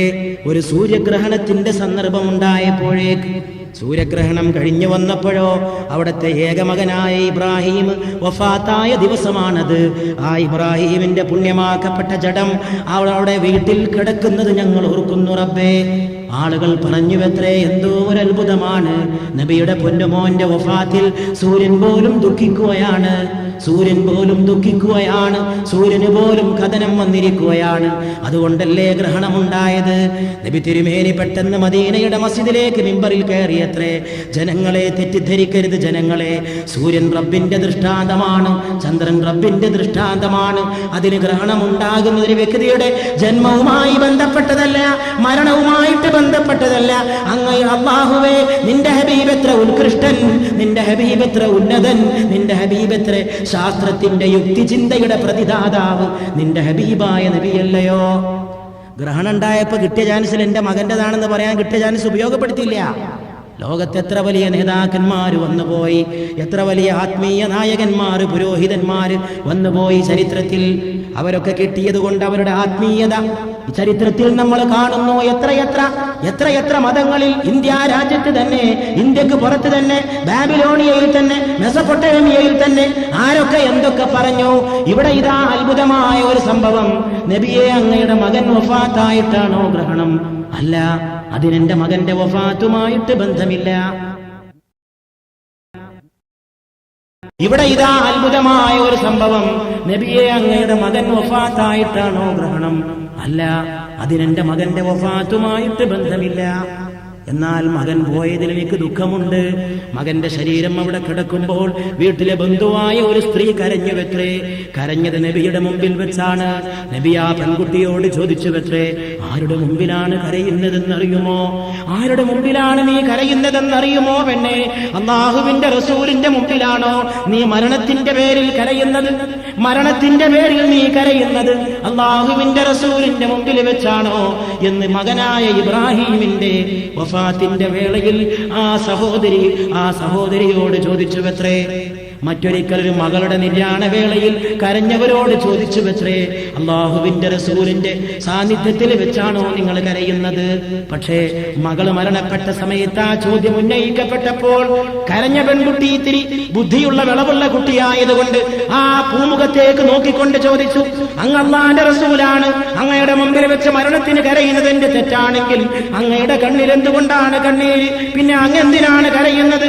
കരഞ്ഞത് എനിക്ക് തെറ്റാണെങ്കിൽ നബിയെ, അല്ലാഹുവിന്റെ റസൂലേ, നിങ്ങളുടെ കണ്ണിൽ എന്തുകൊണ്ട് കണ്ണീരെന്ന് പറഞ്ഞപ്പോൾ അല്ലാഹുവിന്റെ റസൂല് പൊട്ടിക്കരഞ്ഞുകൊണ്ട് പറഞ്ഞത്രേ, മരണത്തിൽ ദുഃഖിക്കാതിരിക്കാനാകുമോ? ഓമന മക്കളുടെ പ്രിയപ്പെട്ടവരുടെ വേർപാടിൽ വിഷമിക്കാതിരിക്കാനാകുമോ? ഡൽഹിയിൽ ഒരു സൂഫി ജീവിച്ചിരുന്നു. ആ സൂഫിയുടെ ഒരു മകൻ മരിച്ചുപോയി. മരിച്ചപ്പോ ആ സൂഫി പറഞ്ഞത്രേ, കൊണ്ടുപോയിട്ട് കബറടക്കിയേക്ക് എനിക്കൊരു പ്രശ്നമില്ല. ആ സംഭവം എടുത്തുദ്ധരിച്ചുകൊണ്ട് അൽ-ഇമാം റബ്ബാനി അൽ-മുജദ്ദിദുൽ അൽഫിത്താനി അശൈഖ് അഹ്മദ് അൽ-ഫാറൂഖി അൽ-ഹനഫി അൻ-നഖ്ശബന്ദി സർഹിന്ദി ഖദ്ദസല്ലാഹു സിർറഹുൽ അസീസ് പറയുകയാണ്, അതിൽ നമുക്ക് മാതൃകയില്ല. സൂഫി മഹാനായിരിക്കാം, പക്ഷെ ആ സംഭവത്തിൽ നമുക്ക് മാതൃകയില്ല. മകൻ മരിച്ചപ്പോ കൊണ്ടുപോയിട്ട് കബറടക്കിയേക്ക് എനിക്കൊന്നുമില്ല എന്ന് പറഞ്ഞ ബാപ്പയായ സൂഫിയിൽ മുസ്ലിം സമുദായമേ നിങ്ങൾക്ക് മാതൃകയില്ല. മുജദ്ദിദ് അൽ-ഫഥാനി എഴുതി വെക്കുകയാണ്. എന്തുകൊണ്ട് മാതൃകയില്ലാതായി? മകനായ ഇബ്രാഹിം വഫാത്തായപ്പോൾ അല്ലാഹുവിന്റെ റസൂൽ വിളിച്ചു പറഞ്ഞു, വഇന്നാ ബിമൗതിക ലാ ഇബ്രാഹീമ ലമഹ്സൂനൂൻ. എന്റെ മോനായ ഇബ്രാഹീമേ, നിന്റെ മരണത്തിൽ ഞങ്ങൾ ദുഃഖിതരാണ്. മോനെ, നീ പോയതിൽ എനിക്ക് സങ്കടമുണ്ട്. മോനെ നീ പോയതിൽ ഞങ്ങൾ വിലപിക്കുന്നു. മോനെ നീ എന്റെ പ്രിയപ്പെട്ട കരളിന്റെ കഷ്ണമാണ്. മോനെ, നിന്റെ വേർപാടെന്നെ കരയിപ്പിക്കുന്നു. മോനെ, അതിലാണ് മുസ്ലിമീങ്ങളെ നിങ്ങൾക്ക് മാതൃക എന്ന് ഇമാം റബ്ബാനി മുജദ്ദിദ് അൽ-ഫഥാനി ശരീഅത്തിനുമായിട്ട് ബന്ധിപ്പിക്കാത്ത തരീഖത്ത് ലോകത്തിന് അപകടമാണെന്ന് പഠിപ്പിച്ച ഹസ്രത്ത് സയ്യിദുനാ മുജദ്ദിദ് അൽ-ഫഥാനി ഖദ്ദസല്ലാഹു സിർറഹുൽ അസീസ് മക്തൂബാത്തിൽ രേഖപ്പെടുത്തി വെച്ചിരിക്കുകയാണ്. എന്താ ഈ സൂഫിയും റസൂലും തമ്മിലുള്ള വ്യത്യാസം? നമ്മുടെ വിഷയത്തിൽ ബന്ധപ്പെട്ട് വരുന്ന കാര്യങ്ങൾ തന്നെയാണ് ഇത്. എന്താ അവിടെ വ്യത്യാസം? റസൂലിന്റെ പ്രകൃതം മനുഷ്യന്റെ പ്രകൃതവുമായി കൂടുതൽ ചേർന്ന് നിൽക്കുന്നു. മോൻ മരിച്ചാൽ ദുഃഖിക്കുക എന്നുള്ളത് മനുഷ്യന്റെ പ്രകൃതമാണ്, മനുഷ്യന്റെ പ്രകൃതിയാണത്. അല്ലാഹുവിന്റെ റസൂൽ മലക്കല്ല, മനുഷ്യന്റെ പ്രകൃതവുമായിട്ട് ലയിച്ചിരുന്നു. ഒരു ബാപ്പാക്ക് മോന് മരണപ്പെട്ടാൽ ദുഃഖമുണ്ടാകുമെന്ന ആ പ്രകൃതി സത്യത്തെ മുഹമ്മദുർ റസൂലുള്ളാഹ് സ്വല്ലല്ലാഹു അലൈഹി വസല്ലമ ഈ ഭൂമിയിൽ സാർത്ഥകമാക്കി. വഇന്നാ ബിമൗതിക യാ ഇബ്രാഹീമ ലമഹ്സൂനൂൻ. എന്റെ മോനായ ഇബ്രാഹീമേ, പൊന്നുമോനെ, നിന്റെ മരണത്തിൽ ഞങ്ങൾ ദുഃഖിതരാണ്. കൊണ്ടുപോയി കബറടക്കിയേക്ക്, മോൻ മരിച്ചെങ്കിൽ എനിക്കതിൽ പ്രശ്നമില്ല എന്ന് പറഞ്ഞ സൂഫി. അതൊരു ഹാലാണ്. തെറ്റാന്ന് പറയാനൊന്നും ഞാനാണല്ല, ഓരോരുത്തരുടെ മനസ്സിന്റെ ഹാലാണ്, അതൊരു ഹാല്. പക്ഷേ മാതൃക അതിനല്ല. മാതൃക ദുഃഖിക്കണം, ദുഃഖമുണ്ടാകും, അത് സ്വാഭാവികമാണ്. ദുഃഖമില്ലെന്ന് പറയുന്നത് വിഷമമാണ്.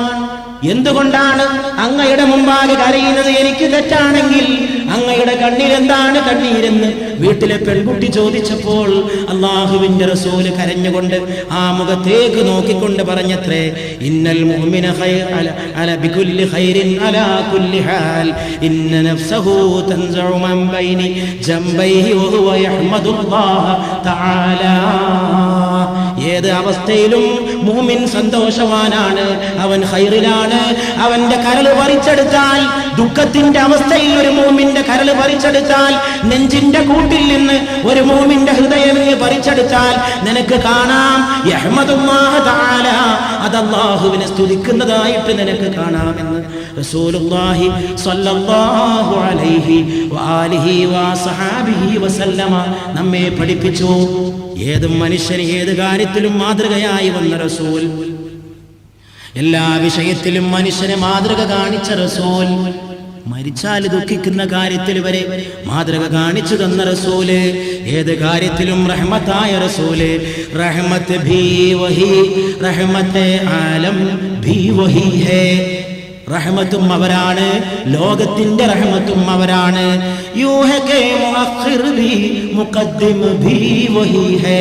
മുന്തിക്കുന്നവനും പിന്തിക്കുന്നവനും നബിയാണ്. അല്ലാഹ് അഖ്സാമെ ഇമാമത്ത് ഭീ ഉൻഹേ ദി ഔർ ബാഇസെ തഖ്ലീഖ് ദോ ആലം ഭീ വഹി ഹേ. മസ്ജിദുൽ അഖ്സയിൽ അല്ലാഹു ഇമാമത്തിന്റെ അധികാരം കൊടുത്തത് അവർക്കാണ്. രണ്ട് ലോകം പടക്കപ്പെടാൻ കാരണഭൂതരായതും അവരാണ്. दिन रात महकती है मदीने की फज़ा भी रहमत के बरसते हुए मौसम भी वही है. അനുഗ്രഹത്തിന്റെ വസന്തമായി വന്ന കാലാവസ്ഥയും അവരാണ്. മദീനയുടെ അന്തരീക്ഷത്തിൽ രാവും പകലും സുഗന്ധം പ്രസരിക്കുകയാണ്, സുഗന്ധം പരക്കുകയാണ്. മദീനയുടെ അന്തരീക്ഷത്തിൽ എപ്പോഴും സുഗന്ധം പരക്കുകയാണ്. दूरी का मुझे जख्म मिला जिनके करम से दरअसल नरमे जख्म का मरहम भी वही है. നബി തിരുമേനി സല്ലല്ലാഹു അലൈഹി വസല്ലം ആ നബിയാണ് വേദനയെപ്പോലും അനുഗ്രഹമാക്കി തീർത്തത്. മെരാ ഭീ മദീനെ സേ ബുലാവോ ഉന ആയ. എനിക്കും മദീനയിൽ നിന്നൊരു വിളി കിട്ടിയിരിക്കുകയാണ്. കവി പറയുകയാണ്, എനിക്കും മദീനയിൽ നിന്നൊരു വിളി കിട്ടിയിരിക്കുന്നു. ജോ തെരേ ഹേ യാർ മേരേ ഗം ഭീ വഹി ഹേ. മദീനയിൽ നിന്ന് കിട്ടിയ വിളിയാണ് എൻ്റെ ദുഃഖം, ആ ദുഃഖത്തിലാണ് എൻ്റെ ആനന്ദം. जो के अबू बकर सिद्दीक कहा जाए, सिद्दीक के हमराज भी हमदम भी वही है. സിദ്ദീഖ് മാത്രമല്ല, മുഴുവൻ സഹാബികൾ അവർക്ക് നായകരായി വന്നതും ഈ നബിയാണ് അവർക്ക് വഴികാട്ടിയത് എന്ന് കവി പറയുകയാണ്. സത്യത്തിൽ ഈ 3 ദിവസം ഇവിടെ ചർച്ച ചെയ്ത ഈ വിഷയങ്ങളുടെ എല്ലാം ആത്മാവ് ഞാൻ എൻ്റെ സഹോദരന്മാരോട് പറയാണ്, അത് മുഹമ്മദ് മുസ്തഫ സല്ലല്ലാഹു അലൈഹി വആലിഹി വഅസ്ഹാബിഹി വസല്ലമയാണ്. എന്തിനായി സിദ്ദീഖിനെയും ഫാറൂഖിനെയും ചർച്ച ചെയ്യണമെന്നറിയോ? എന്തിനാണത്? ഇവിടെ ഇരിക്കുന്നവരൊക്കെ അത് മനസ്സിലാക്കാനുള്ള വിവേകമുള്ളവരായിരിക്കും ഞാൻ വിശ്വസിക്കുന്നു. പക്ഷെ വിവേകം കുറഞ്ഞവരുണ്ടാവാം. ഇന്നലെ സലാത്തിന്റെ പ്രാധാന്യം തുടക്കത്തിൽ കുറച്ച് പറഞ്ഞപ്പോൾ ഒരു സുഹൃത്ത് പറയാണ്, എന്തിനാ അതിനു വേണ്ടി 20 മിനിറ്റ് എടുത്തത്? ആളുകളുടെ ബോധത്തിന്റെ തകരാറാണ്, ആളുകളുടെ ബോധത്തിന്റെ തകരാറ്. അതുകൊണ്ട് ഞാൻ പറയാണ്, സിദ്ദീഖിനെ പറയണതും ഫാറൂഖിനെ പറയണതും എല്ലാം പറയണതും അവരുടെ മധ്യത്തിലിരിക്കുന്ന രാജാവിനെ കുറിച്ച് പറയാനാണ്. രാജാവിന്റെ ചുറ്റുവട്ടത്തിരിക്കുന്ന ഭൃത്യന്മാര് രാജാവിനെ കുറിച്ച് ഓർക്കുന്നവരാണ്. ഭൃത്യനെ കുറിച്ച് പറയുന്നത് രാജാവിനെ കുറിച്ച് പറയാനാണ്. ഈ വിഷയത്തിന്റെ മുഴുവൻ അടിസ്ഥാനം മുഹമ്മദാണ്, മുഹമ്മദാണ്, മുഹമ്മദാണ് സല്ലല്ലാഹു അലൈഹി വആലിഹി വസഹബിഹി വസല്ലം. ഇന്ന് സയ്യിദുനാ ഉമർ ഇബ്നുൽ ഖത്താബ് റളിയല്ലാഹു അൻഹു ആണ് നമ്മുടെ ചർച്ചാ വിഷയം. ആ ഉമർ ഇബ്നുൽ ഖത്താബിന്റെ ജീവിതത്തിലെ തന്നെ ഒരു സംഭവം ഞാൻ ആ സുഹൃത്തിനെ ഓർമ്മിപ്പിക്കുകയാണ്. 20 മിനിറ്റ് സലാത്തിന്റെ മദ്ഹ് പറയാൻ എന്തിന് ചെലവഴിച്ചുവെന്ന് ചോദിക്കുന്ന ഒരാൾ ഈ സദസ്സിൽ വന്നിട്ടില്ലായിരുന്നെങ്കിൽ എത്ര നന്നായിരുന്നുവെന്ന് ഞാൻ ആഗ്രഹിച്ചു പോയാൽ എന്നെ വെറുക്കരുതേ, എന്നെ കുറ്റപ്പെടുത്തരുതേ. സലാത്തിന്റെ പ്രാധാന്യമില്ലാതെ, ഹുബ്ബുൻ നബിയുടെ പ്രാധാന്യം പറയാതെ, മുത്തു മുഹമ്മദിനെ വിളിച്ചു പറയാതെ സല്ലല്ലാഹു അലൈഹി വആലിഹി വസഹബിഹി വസല്ലം പ്രസംഗമില്ല, റമദാന്റെ പ്രഭാഷണമില്ല, ദീനിന്റെ മജ്ലിസില്ല, ഇൽമിന്റെ ഘട്ടമില്ല.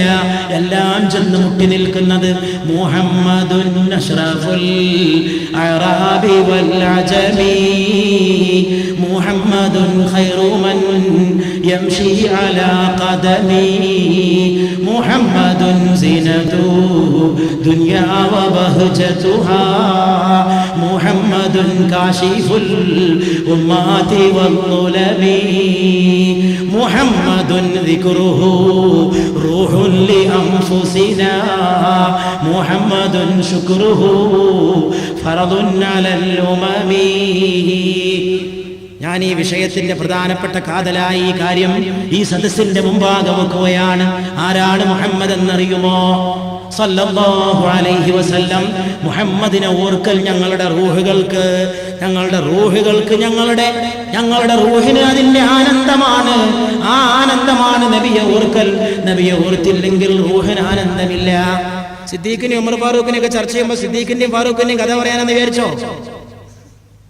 എങ്കിൽ അവർ വിഡ്ഢികളുടെ സ്വർഗത്തിലാണ്. അതൊക്കെ പറയണത് മറ്റൊരാളെ കുറിച്ച് പറയാനാണ്. കൂടെ നടന്നവരെ കുറിച്ച് പറയണത് ആരുടെ ഒപ്പാണോ നടന്നത് ആളെ കുറിച്ച് പറയാനാണ്. ആരുടെ കൂടെ നടന്നിട്ടാണോ ഇവർക്ക് സുഗന്ധമുണ്ടായത്, ചാരിയാൽ ചാരിയത് മണക്കും എന്ന് പണ്ട് മലയാള ഭാഷയിൽ പഴമൊഴി പറഞ്ഞ മാതിരി സിദ്ദീഖിന്റെ കുപ്പായത്തിന് ആരെ ചാരിയപ്പോഴാ സുഗന്ധം ഉണ്ടായത്?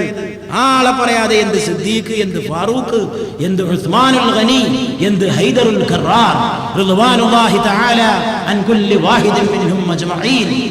അല്ലാഹുവിന്റെ റസൂലിനെ കുറിച്ച് പറയാനാണ്. ആ റസൂലിനെ ഓർക്കുക എന്നുള്ളത് ഞങ്ങളുടെ ആത്മാവുകൾക്ക് ആനന്ദമാണ്. റസൂലിനെ ഓർക്കുക എന്നുള്ളത് സകല സമുദായങ്ങൾക്കും കടമയാണ്. നബിയോട് നന്ദി പറയുക എന്നുള്ളത് നബി ഇരുട്ടിനെ അകറ്റുന്ന ദീപമാണ്. ഉമറുൽ ഫാറൂഖിനെയും സിദ്ദീഖിനെയും ചർച്ച ചെയ്യണത് എന്തിനാന്ന് ഉമർ റളിയല്ലാഹു അൻഹു പറയട്ടെ, ഞാൻ പറയണ്ട.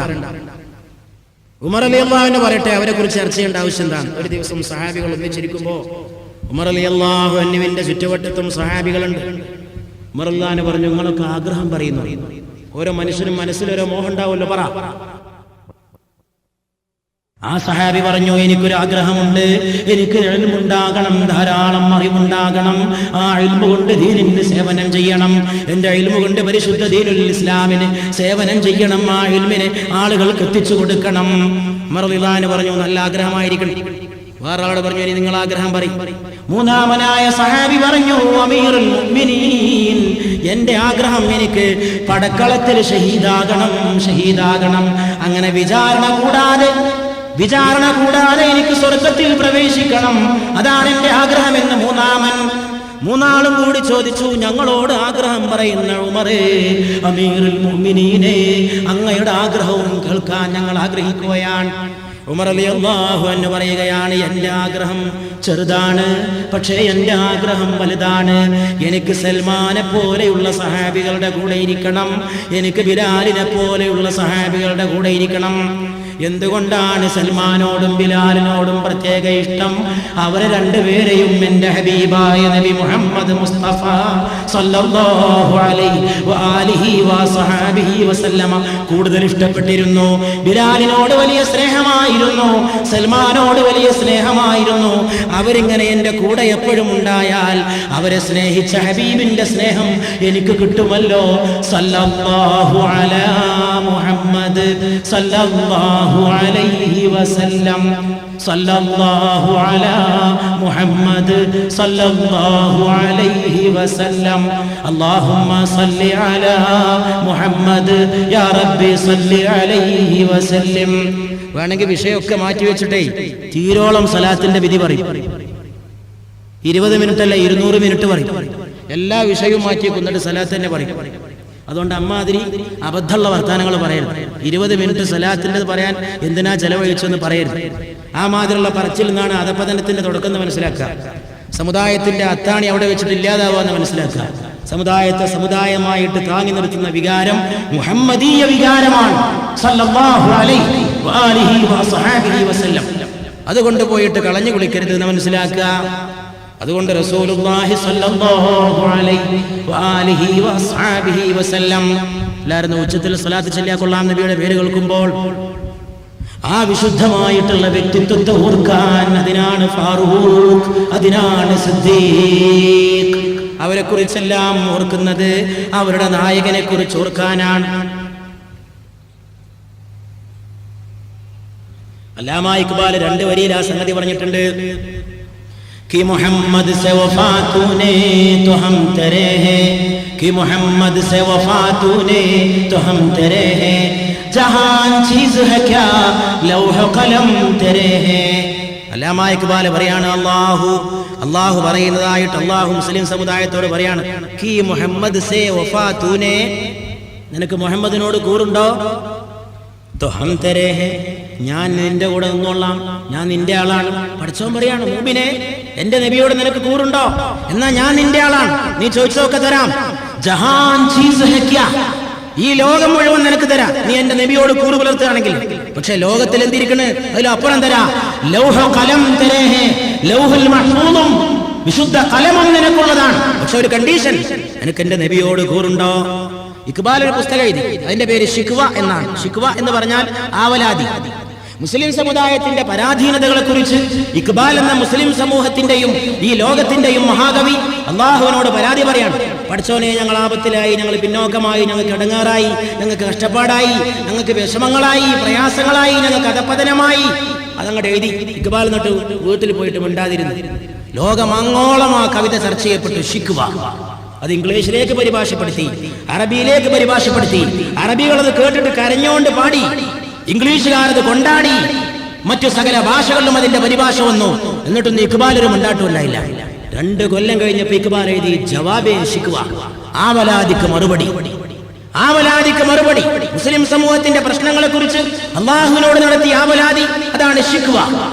അതിന് മറുപടി ജവാബി ശിക്വ. ആവലാദിക്ക് മറുപടി. ആവലാദിക്ക് മറുപടി അള്ളാഹു പറയുന്ന രീതിയിലാണ് അദ്ദേഹം എഴുതിയത്. നിങ്ങൾക്ക് അധപ്പതനുണ്ടല്ലേ, സമുദായമേ നിങ്ങൾക്ക് കഷ്ടമുണ്ടല്ലേ, നിങ്ങൾ പിന്നോട്ട് പോയിട്ടുണ്ടല്ലേ, എന്താ നിങ്ങളുടെ സ്ഥാനം? നിങ്ങൾ നിങ്ങളുടെ കുഴപ്പത്തിന്റെ കാരണം മനസ്സിലാക്കിയിട്ടുണ്ടോ? നിങ്ങളുടെ അധപ്പതനത്തിന്റെ കാരണം എന്റെ നബിയോടുള്ള കൂറ് നിങ്ങൾ വെടിഞ്ഞതാണ്, എന്റെ നബിയെ നിങ്ങൾ കൈയൊഴിച്ചതാണ്. ഇത് ബദറുൽ ഉഹുദിലല്ല പറയുന്നത്, 20-ാം നൂറ്റാണ്ടിലെ ഡോക്ടർ സർ മുഹമ്മദ് ഇഖ്ബാൽ ഈ ലോകത്തങ്ങോളം ഇങ്ങോളമുള്ള മുസ്ലിം സമുദായത്തോട് പറഞ്ഞു, നിങ്ങളുടെ എല്ലാ പിന്നോക്കാവസ്ഥയുടെയും അടിസ്ഥാനപരമായ കാരണം എന്റെ നബിയോടുള്ള കൂറ് കൈയൊഴിച്ചതാണ്. നിനക്ക് മുഹമ്മദിനോട് കൂറുണ്ടെങ്കിൽ അള്ളാഹു പറയുകയാണ്, ഞാൻ നിന്റെ ആളാണ്. ജഹാൻ ചീസ് ഹക്യാ, ലോകത്തിന്റെ കാര്യം എന്തിനു പറയണം? ലൗഹ കലം തെരേഹേ, ലൗഹും കലമും നിനക്കുള്ളതാണ്. അതുകൊണ്ട് റമദാൻ പ്രഭാഷണം നബിയുടെ മഹത്വം പറയുന്ന സദസ്സാവട്ടെ. പടച്ചോൻ മഹാനായ തങ്ങൾ ഓറുകൾ ഇവിടെ ദുആ ചെയ്തു, ഇത് ഇനിയും നടത്താൻ അള്ളാഹു തൗഫീഖ് ചെയ്യട്ടെ. നമ്മളതിന് ആമീൻ ചൊല്ലി. പടച്ചോൻ ഇനി ഇത് തൗഫീഖ് ചെയ്യാണെങ്കിൽ ഞാൻ ആഗ്രഹിച്ചു പോണ് റസൂലുള്ളാഹി സ്വല്ലല്ലാഹു അലൈഹി വസല്ലമയുടെ വസല്ലമയുടെ മദ്ഹ് തന്നെ ഇനിയുള്ള കാലത്തും പറയാൻ വേണമെങ്കിൽ ഇങ്ങനെ തീരുമാനിക്കാം. എന്നാ ഈ സോക്കടക്കാണ് മാറി കിട്ടുമല്ലോ. ഈ 20 മിനിറ്റേറിന്റെ സോക്കട് എവിടൊക്കെ റമദാൻ പ്രഭാഷണം ഉണ്ടോ അവിടെ മുഴുവൻ റസൂലിനെ പറയുള്ളൂ എന്ന് തീരുമാനിക്കാം. ഞാൻ അങ്ങനെ തീരുമാനിച്ചിരിക്കുന്നു. റമദാൻ പ്രഭാഷണം മരിക്കണവരെ എവിടെ നടത്തുകയാണെങ്കിലും ഈ റമദാൻ പ്രഭാഷണത്തിലെ വിഷയം ഇനി വേറെ വിഷയം വേണ്ട. മുഹമ്മദുൻ അഷ്റഫുൽ അറാബി വൽ അജമി, മുഹമ്മദുൻ ഖൈറു മൻ യംശി അലാ ഖദമി, മുഹമ്മദുൻ സിനതു ദുനിയാ വ ബഹജതുഹാ, മുഹമ്മദുൻ കാശിഫുൽ ഉമ്മാതി വദ്ദുലമി, മുഹമ്മദുൻ ലോകത്ത് രണ്ട് കാലം നടന്നു പോകുന്നവരിൽ ഏറ്റവും ഉത്കൃഷ്ടനാണ് മുഹമ്മദുർ റസൂലുള്ളാഹ് സല്ലല്ലാഹു അലൈഹി വആലിഹി വസഹബിഹി വസല്ലം. ഇമാം ബൂസീരി പാടുകയാണ്, നമ്മുടെ ദീൻ നബിയോടുള്ള സ്നേഹമാവട്ടെ. എന്താ എന്റെ ദീൻ എന്ന് ചോദിച്ചാൽ എന്റെ ദീൻ ഹുബ്ബുൻ നബിയാന്ന് പറയാൻ സാധിക്കട്ടെ. അത് ഏറ്റവും ചുരുങ്ങിയത് സലാത്തിലെങ്കിലും പാലിക്കട്ടെ. എന്നാ പിന്നെ ജീവിതത്തിലെ പ്രശ്നങ്ങൾക്ക് പരിഹാരമായി സഹോദരങ്ങളെ. ഇമാം ബൂസീരി ആമിൻ തദക്കുരി ജിറാനിൻ ബിദി സലമി മാസജ്തദം മജറ മിൻ മുഖ്ലത്തിൻ ബിദമി എന്ന് പാടിയ ഇമാം ബൂസീരി ആ കവിത എഴുതാനുള്ള കാരണം തന്നെ നമുക്ക് പറഞ്ഞു തരികയാണ്. മാറാത്ത രോഗം ബാധിച്ചിട്ട് ബൂസീരി കിടപ്പിലായി കിടക്കുന്ന സമയത്ത് ഒരു ദിവസം രാത്രി സ്വപ്നത്തിൽ രാജകുമാരൻ പ്രത്യക്ഷപ്പെടുകയാണ്. റൗളയുടെ നായകനേ, മദീനയുടെ നിലാവേ മുഹമ്മദ് മുസ്തഫ സല്ലല്ലാഹു അലൈഹി വസല്ലം. ബൂസീരി രോഗമുണ്ടല്ലേ, ബൂസീരി വിഷമമുണ്ടല്ലേ, എന്നെക്കുറിച്ചൊരു കവിത എഴുതാൻ പറ്റുമോ ബൂസീരി? ആ കവിത കൊണ്ട് നിങ്ങൾക്ക് ശിഫയാണ്, ആ കവിത നിങ്ങൾക്ക് ശിഫയാണ് ബൂസീരി, അത് നിങ്ങളുടെ രോഗത്തിന് ആശ്വാസമാണ് ബൂസീരി. പിറ്റേന്ന് തന്റെ പേനയെടുത്തുകൊണ്ട് ഇമാം ബൂസീരി തുടങ്ങി. ഈ നമ്മുടെ നാട്ടിലെ കേരളക്കരക്കയില് സകല വഅദിന്റെ മജ്ലിസുകളും തുടങ്ങുന്നത് ബുർദ ബെയ്ത്ത് കൊണ്ടാണ്. ആ പഴയ പാരമ്പര്യം നിലനിർത്താൻ അല്ലാഹു നമുക്ക് തൗഫീഖ് ചെയ്യുമാറാകട്ടെ. ആമിൻ തദക്കുരി ജിറാനിൻ ബിദി സലമി. ഇമാം ബൂസീരി അങ്ങ് എഴുതി വെച്ചു അല്ലാഹുവിന്റെ റസൂലിനെ കുറിച്ച്. രോഗം പമ്പ കടന്നു. ഒരു ഉറുദു കവി പറഞ്ഞു, ഞാൻ ഓർക്കാണ്, ഹർ ദർദ് കി ദവാ ഹേ മുഹമ്മദ് കി ശഹർ മേ, ഹർ ദർദ് കി ദവാ ഹേ മുഹമ്മദ് കി ശഹർ മേ. എല്ലാ വേദനയുടെയും മരുന്ന് മുഹമ്മദിന്റെ പട്ടണത്തിലാണ്, മദീനയിലാണ് സല്ലല്ലാഹു അലൈഹി വആലിഹി വസഹബിഹി വസല്ലം. അതുകൊണ്ട് തെറ്റിദ്ധാരണ ഒന്നും ആർക്കും വേണ്ട. വിഷയം ചർച്ച ചെയ്യുമ്പോൾ റസൂലാണ് ആത്മാവ്, റസൂലിനെ പറയാൻ വേണ്ടി വേറെ ചിലത് പറഞ്ഞു പോവാണ്. അടിക്കല്ല് ഹബീബായ നബിയാണ് മുഹമ്മദ് മുസ്തഫ സല്ലല്ലാഹു അലൈഹി വആലിഹി വഅസ്ഹാബിഹി വസല്ലം. ഇനിയിപ്പോ കുറേ ഇതിങ്ങനെയാണ് പറയുമ്പോൾ എന്താ സംഭവിക്കുക? ഇന്ന് ഉമറുൽ ഫാറൂഖിനെ പറയാൻ സമയം തികയില്ലല്ലേ? തികയണ്ട. ഇത് കുറെ പറഞ്ഞാൽ അവസാനം ഉമറുൽ ഫാറൂഖ് റളിയല്ലാഹു അൻഹു പറയാൻ സമയം കിട്ടൂല. അപ്പോഴേക്ക് അവസാനിപ്പിക്കേണ്ടി വരും. ആർക്കാ ഛേദം? നമുക്ക് ആർക്കെങ്കിലും വല്ല ഛേദം ഉണ്ടോ? ഉമറുൽ ഫാറൂഖ് റളിയല്ലാഹു അൻഹുവിന് പൊരുത്തം അതായിരിക്കും. ഉമറുൽ ഫാറൂഖ് റളിയല്ലാഹു തആല അൻഹുവിന് പൊരുത്തം നിങ്ങൾ എന്നെ കുറിച്ച് പറയണ്ട, എന്നെ ഞാനാക്കിയവനെ കുറിച്ച് പറഞ്ഞാൽ മതി. ഞാൻ ആരാണെന്നറിയുമോ? ഞാൻ എൻ്റെ സ്വന്തം രക്തത്തിൽ പിറന്ന 3 പെൺകുട്ടികളെ ജീവനോടെ കുഴിച്ചു മൂടിയ കാട്ടറബിയായ ഖത്താബിന്റെ മകൻ ഉമറായിരുന്നുവെന്ന് ഉമർ റളിയല്ലാഹു അൻഹു നമ്മോട് പറയും. രാജാവിന്റെ സദസ്സിലേക്ക് ഉമറുൽ ഫാറൂഖ് റളിയല്ലാഹു തആല അൻഹു ഒരു ദിവസം ഓടി വന്നിട്ട് പറഞ്ഞത്രേ, അല്ലാഹുവിന്റെ റസൂലേ, അല്ലാഹ് എന്നോട് പൊറുക്കുമോ? അല്ലാഹ് എന്നോട് പൊറുക്കുമോ? എന്താണ് ഉമറേ ഈ അസാധാരണമായ ചോദ്യം? അല്ലാഹുവിന്റെ റസൂൽ പുണ്യപൂമാൻ ചോദിക്കേണ്ട സന്ദർഭം. അൽ ഫാറൂഖ് മറുപടി പറഞ്ഞു, എന്റെ സ്വന്തം രക്തത്തിൽ പിറന്ന 3 പെൺകുട്ടികളെ ഞാൻ ജീവനോടെ കുഴിച്ചു മൂടിയിട്ടുണ്ട്. ജാഹിലിയ്യ കാലഘട്ടത്തിൽ പെൺമക്കളെ മാതാപിതാക്കള് ജീവനോടെ കൊല്ലുന്ന കാലത്ത്, ജീവനോടെ കുഴിച്ചു മൂടുന്ന കാലത്ത് എന്റെ 3 പെൺമക്കള് ഞാൻ തന്നെയാണ് കുഴി കുടിച്ചത്, ഞാൻ തന്നെയാണ് തൂമ്പയെടുത്തത്, ഞാൻ തന്നെയാണ് കുഴിയിലേക്ക് എന്റെ മോളെ ഇറക്കിയത്. അതിന് 3ാമത്തെ മോളെ ഇറക്കിയത് ഞാൻ ഓർക്കുന്നു റബ്ബേ. എന്റെ ഒടുക്കത്തെ പൈതൽ റബ്ബേ, ആ പൈതലിന്റെ കണ്ണിലേക്ക് ഞാനാണ് മണൽ വാരിയെറിഞ്ഞത്. അല്ലാഹുവിന്റെ റസൂലേ, ഞാനാ എന്റെ രക്തത്തിൽ പിറന്ന എന്റെ കുഞ്ഞുമോടെ മുഖത്തേക്ക് ഞാൻ വാരിയെറിഞ്ഞു, മണൽ വാരിയെറിഞ്ഞു. ആ കുട്ടി ഒന്ന് പെടഞ്ഞു, ഒടുക്കത്തെ പെടച്ചിൽ അത് മരണപ്പെട്ടു പോയി. അല്ലാഹുവിന്റെ റസൂലേ, 3 പെൺമക്കളെ കൊന്ന ക്രൂരനാണ് ഈ ഖത്താബിന്റെ മകനായ ഉമർ. പടച്ചവൻ എന്നോട് പൊറുക്കുമോ ഉമറേ? അല്ലാഹുവിന്റെ റസൂലേ, എന്നോട് പൊറുക്കുമോ? 3 പെൺമക്കളെ കൊന്ന ഈ ക്രൂരന്, ഈ രാക്ഷസന് അല്ലാഹു മാഫ് നൽകുമോ? അല്ലാഹുവിന്റെ റസൂലേ എന്ന് ചോദിക്കുമ്പോൾ അവിടുന്ന് തലോടി, അവിടുന്ന് പറഞ്ഞു, നിങ്ങൾ ഈമാൻ അംഗീകരിച്ചില്ലേ? നിങ്ങൾ ദീനിലേക്ക് വന്നില്ലേ? നിങ്ങൾ ഇബ്നു ഖത്താബിന്റെ മോനെ, നിങ്ങൾ ഫാറൂഖായില്ലേ? അല്ലാഹ് പുറത്തിരിക്കണേ ഉമറേ. അശ്ഹദു അല്ലാ ഇലാഹ ഇല്ലല്ലാഹ്. ആ ഉമർ പിന്നെ ആരായി? രാജ്യം ഭരിക്കുന്ന ഖലീഫയായി. ഒരു ദിവസം ഉമർ തന്റെ രാജ്യത്തൂടെ ചുറ്റിക്കറങ്ങുകയാണ്. രാജ്യം ഭരിക്കുന്ന ഉമർ രാത്രിഞ്ചരനായിരിക്കുകയാണ്. ചാരനെ പോലെ തന്റെ രാജ്യവാസികൾ എങ്ങനെ ജീവിക്കുന്നുവെന്നറിയാൻ അതാ നടക്കുകയാണ്. പെൺമക്കളെ ജീവനോടെ കൊന്നിട്ട് പെൺവർഗത്തെ വെറുത്തിരുന്ന ഉമർ അതാ ഒരു വീട്ടിൽ നിന്നൊരു വിളക്ക് കാണുന്നു. രാത്രി ഒറ്റക്ക് ഉമർ ആ വീട്ടിന്റെ അടുത്തേക്ക് നടന്നു ചെല്ലുന്നു. അമീറുൽ മുഅ്മിനീൻ നടന്നു ചെല്ലുന്നു ആ വിളക്കിന്റെ അടുത്തേക്ക്. അപ്പോഴതാ അകത്തു നിന്നൊരു സ്ത്രീയുടെ കരച്ചിലിന്റെ ശബ്ദം കേൾക്കുകയാണ്. പാതിരാവിൽ മണല് ധരിച്ചു കിടക്കുകയാണ്. പകൽ മുഴുവൻ വെയിലേറ്റ മരുഭൂമി, രാത്രി തണുത്തിരിക്കുകയാണ്. ഖലീഫയുടെ കൂടെ അംഗരക്ഷകരില്ല, പട്ടാളക്കാരില്ല. ലോകത്തെ ഒരു വലിയ രാജ്യത്തിന്റെ ഭരണാധികാരി ഒറ്റക്ക് ആ വീട്ടിനടുത്തെത്തിയിരിക്കുകയാണ്. എന്താണ് ഈ പെണ്ണിന്റെ കരച്ചിലെന്ന് അന്വേഷിക്കാൻ ആ വീട്ടിന്റെ അടുത്തേക്ക് ചെന്നപ്പോൾ വീട്ടിന്റെ അകത്ത് നിന്ന് അതാ ആണ് ഒരാൾ ഇറങ്ങി വന്നു. ആ ആൾക്ക് ഉമറിനെ മനസ്സിലായില്ല. രാജ്യം ഭരിക്കുന്ന ഖലീഫയെ തിരിഞ്ഞില്ല. ഇതേതെങ്കിലും ഒരാൾ വഴിതെറ്റി വന്നവനായിരിക്കുമെന്ന് വിചാരിച്ചു.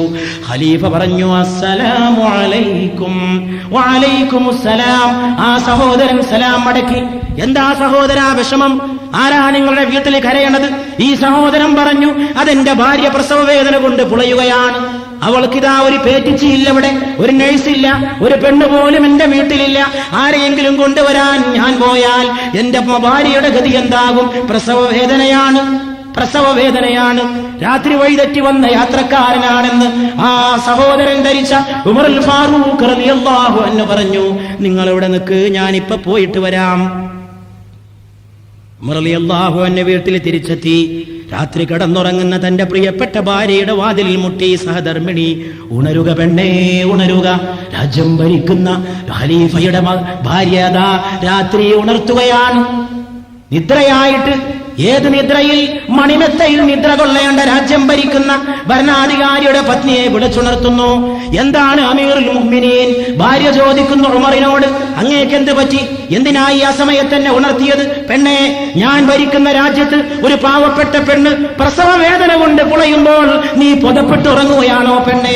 ഇറങ്ങടി പെണ്ണെ എന്റെ കൂടെ, എടുക്കടി ഒരു വട്ടിയിൽ അല്പം ഈത്തപ്പഴം, കുറച്ച് വസ്ത്രങ്ങൾ, നീ പേറ്റിച്ചിയാകണം, നീ നഴ്സാകണം. രാജ്യം ഭരിക്കുന്ന ഭരണാധികാരിയുടെ ഭാര്യ ലോക ചരിത്രത്തിൽ ഒരിക്കലേ ഇങ്ങനെ സംഭവിച്ചിട്ടുള്ളൂ. 2 വട്ടം സംഭവിച്ചിട്ടില്ല.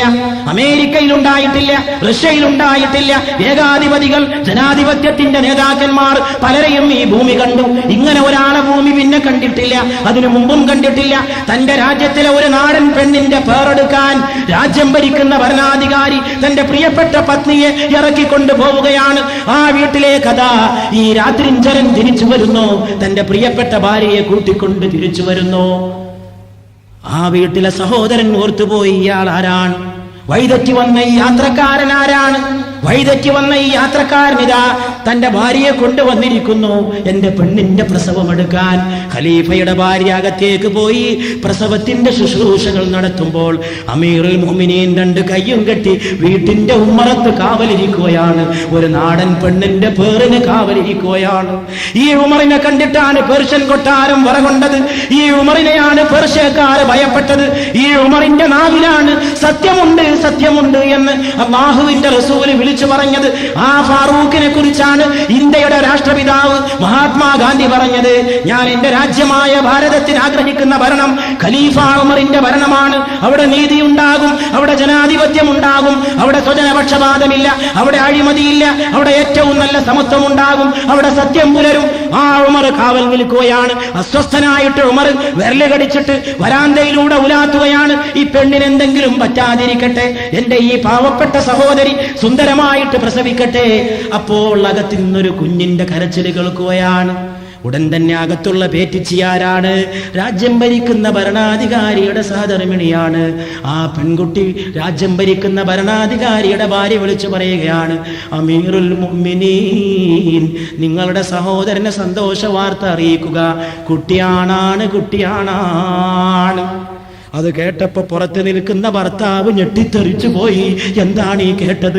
ഇത് അമീറുൽ മുഅ്മിനീനാണോ? അകത്തുള്ളത് അമീറുൽ മുഅ്മിനീന്റെ ഭാര്യയാണോ? പടച്ചവനെ, ഇതെന്തൊരു കഥ, ഇതെന്തോ ഒരു അത്ഭുതം, ഇതെന്തോ ഒരു വൈചിത്രം. എന്റെ പെണ്ണിന്റെ, എന്റെ ഭാര്യയുടെ പേരെടുക്കാൻ വന്ന് നിൽക്കുന്ന ഈ മനുഷ്യൻ കിസ്റായുടെ, കൈസറിന്റെ കൊട്ടാരങ്ങളെ വറകൊള്ളിച്ച ഉമറാണോ? എന്റെ ഭാര്യയുടെ പേറ്റിച്ചിയായത്, ആ ഭാര്യയുടെ പ്രസവരക്തം കൊണ്ട് തന്റെ കൈകളെ അശുദ്ധമാക്കിയത് അകത്ത് നിൽക്കുന്ന പെണ്ണ് ഈ നിൽക്കുന്ന ഖലീഫയുടെ പത്നിയാണോ? പിന്നെ ആ സഹോദരനെ ഒരു സെക്കൻഡ് ക്ഷമിക്കാൻ കഴിഞ്ഞില്ല. 2 കരങ്ങളും നീട്ടി ഉമറുൽ ഫാറൂഖിനെ കെട്ടിപ്പിടിച്ച് പൊട്ടിക്കരഞ്ഞു. അമീറുൽ മുഅ്മിനീൻ മാപ്പാക്കണേ, അമീറുൽ മുഅ്മിനീൻ മാപ്പാക്കണേ, എന്റെ നാടൻ പെണ്ണിന്റെ പേരെടുക്കാൻ അങ്ങ് പത്നിയെ കൊണ്ടുവന്നത് ഞാൻ അറിഞ്ഞില്ല, മാപ്പാക്കണേ അമീറുൽ മുഅ്മിനീൻ ഉമറുൽ ഖത്താബേ, മാപ്പാക്കണേ. സ്വന്തം ചോരയിൽ പിറന്ന 3 പെൺകുട്ടികളെ ജീവനോടെ കുഴിച്ചു മൂടിയ അതേ കൈകൊണ്ട് വരെ ഇറങ്ങടി പെണ്ണേ, എന്റെ രാജ്യത്തൊരു പെണ്ണിന്റെ പേരെടുക്കാൻ വാടി പെണ്ണേ എന്ന് ഉമറിനെ മാറ്റിയതാരാണ്? അത് ഈ കിഴക്കിന്റെ രാജാവാണ്, അത് പടിഞ്ഞാറിന്റെ രാജാവാണ്, അത് ഭൂതകാലത്തിന്റെ തുടിപ്പാണ്, അത് വർത്തമാനത്തിന്റെ കരുത്താണ്, അത് ഭാവിയുടെ നായകനാണ്, അത് മക്കയുടെ നിലാവാണ്, അത് മദീനയുടെ കുളിരാണ്, അത് ചരിത്രത്തിന്റെ പുളകമാണ്, അത് കാലത്തിന്റെ വിളിയാളമാണ്, അത് വിപ്ലവത്തിന്റെ തീപന്തമാണ്, അത് പരിവർത്തനത്തിന്റെ പടപ്പാട്ടാണ്, അത് നീതിയുടെ പടവാളാണ്, അത് സത്യത്തിന്റെ പര്യായമാണ്, അത് മുഹമ്മദാണ് സല്ലല്ലാഹു അലൈഹി വആലിഹി വസഹബിഹി വസല്ലം. ഗേറ്റ് കടക്കുന്നത് രാജാവിനെ കാണാനാണ്. ഗേറ്റിങ്കിൽ നിന്നിട്ട് മടങ്ങി വരരുത്. ഉസ്മാനെ കണ്ടിട്ട് മടങ്ങിപ്പോരല്ലേ, ഉമറിനെ കണ്ടിട്ട് തിരിച്ചു പോകല്ലേ, സിദ്ദീഖിനെ കണ്ടിട്ട് തിരിച്ചു മടങ്ങി പോകല്ലേ. അപ്പുറത്താണ് രാജാവ്, അപ്പുറത്താണ് ചക്രവർത്തി. മുഹമ്മദുൻ സീനതു ദുനിയാ വ ബഹ്ജതുഹാ, മുഹമ്മദുൻ കാശിഫുൽ ഉമ്മാതി വദ്ദുലമി. അതുകൊണ്ട് മഹാനായ തങ്ങൾ ദുആ ചെയ്തതിനനുസരിച്ച് ഇനി ഒരു റമദാൻ പ്രഭാഷണം ഉണ്ടാവുകയാണെങ്കിൽ വേറെ വിഷയവും നമുക്ക് വേണ്ട, റസൂലായിരിക്കട്ടെ നമ്മുടെ വിഷയം സല്ലല്ലാഹു അലൈഹി വആലിഹി വസ്ഹാബിഹി വസല്ലം. ഇനി ഒരു റമദാൻ പ്രഭാഷണത്തിന് അല്ലാഹു വിധി കൂട്ടുമോ? പടച്ചോനറിയാം. നമുക്കിങ്ങനെ പറയാനും ആഗ്രഹിക്കാനുമല്ലാതെ എന്തിന് നിർവൃത്തിയുണ്ട്?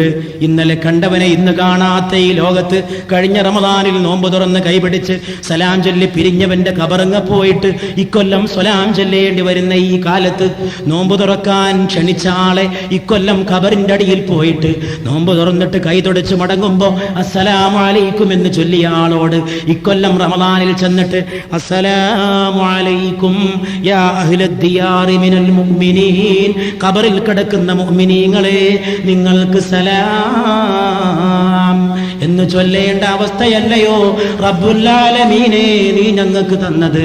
അതുകൊണ്ട് എങ്ങനെ ആഗ്രഹിക്കാൻ? പടച്ചവന്റെ കയ്യിലാണെല്ലാം കിടക്കുന്നത്. ഇസ്ലാമിന്റെ രണ്ടാം ഖലീഫയായ ഉമർ, ലോകത്ത് ചരിത്രത്തിന് നീതി പഠിപ്പിച്ച ഉമർ റളിയല്ലാഹു തആല അൻഹു, ഇന്നല്ലാഹ ജഅലൽ ഹഖ്ഖ അലാ ലിസാനി ഉമർ, അല്ലാഹു സുബ്ഹാനഹു വ തആല ഉമറിന്റെ നാവിൽ സത്യത്തെ നിക്ഷേപിച്ചിരിക്കുന്നുവെന്ന് മുഹമ്മദ് മുസ്തഫ സല്ലല്ലാഹു അലൈഹി വആലിഹി വസഹബിഹി വസല്ലം. സ്വലാത്ത് ചൊല്ലണമെന്ന് ഇനി വീണ്ടും പറയിപ്പിക്കരുന്ന ഒരു അപേക്ഷ.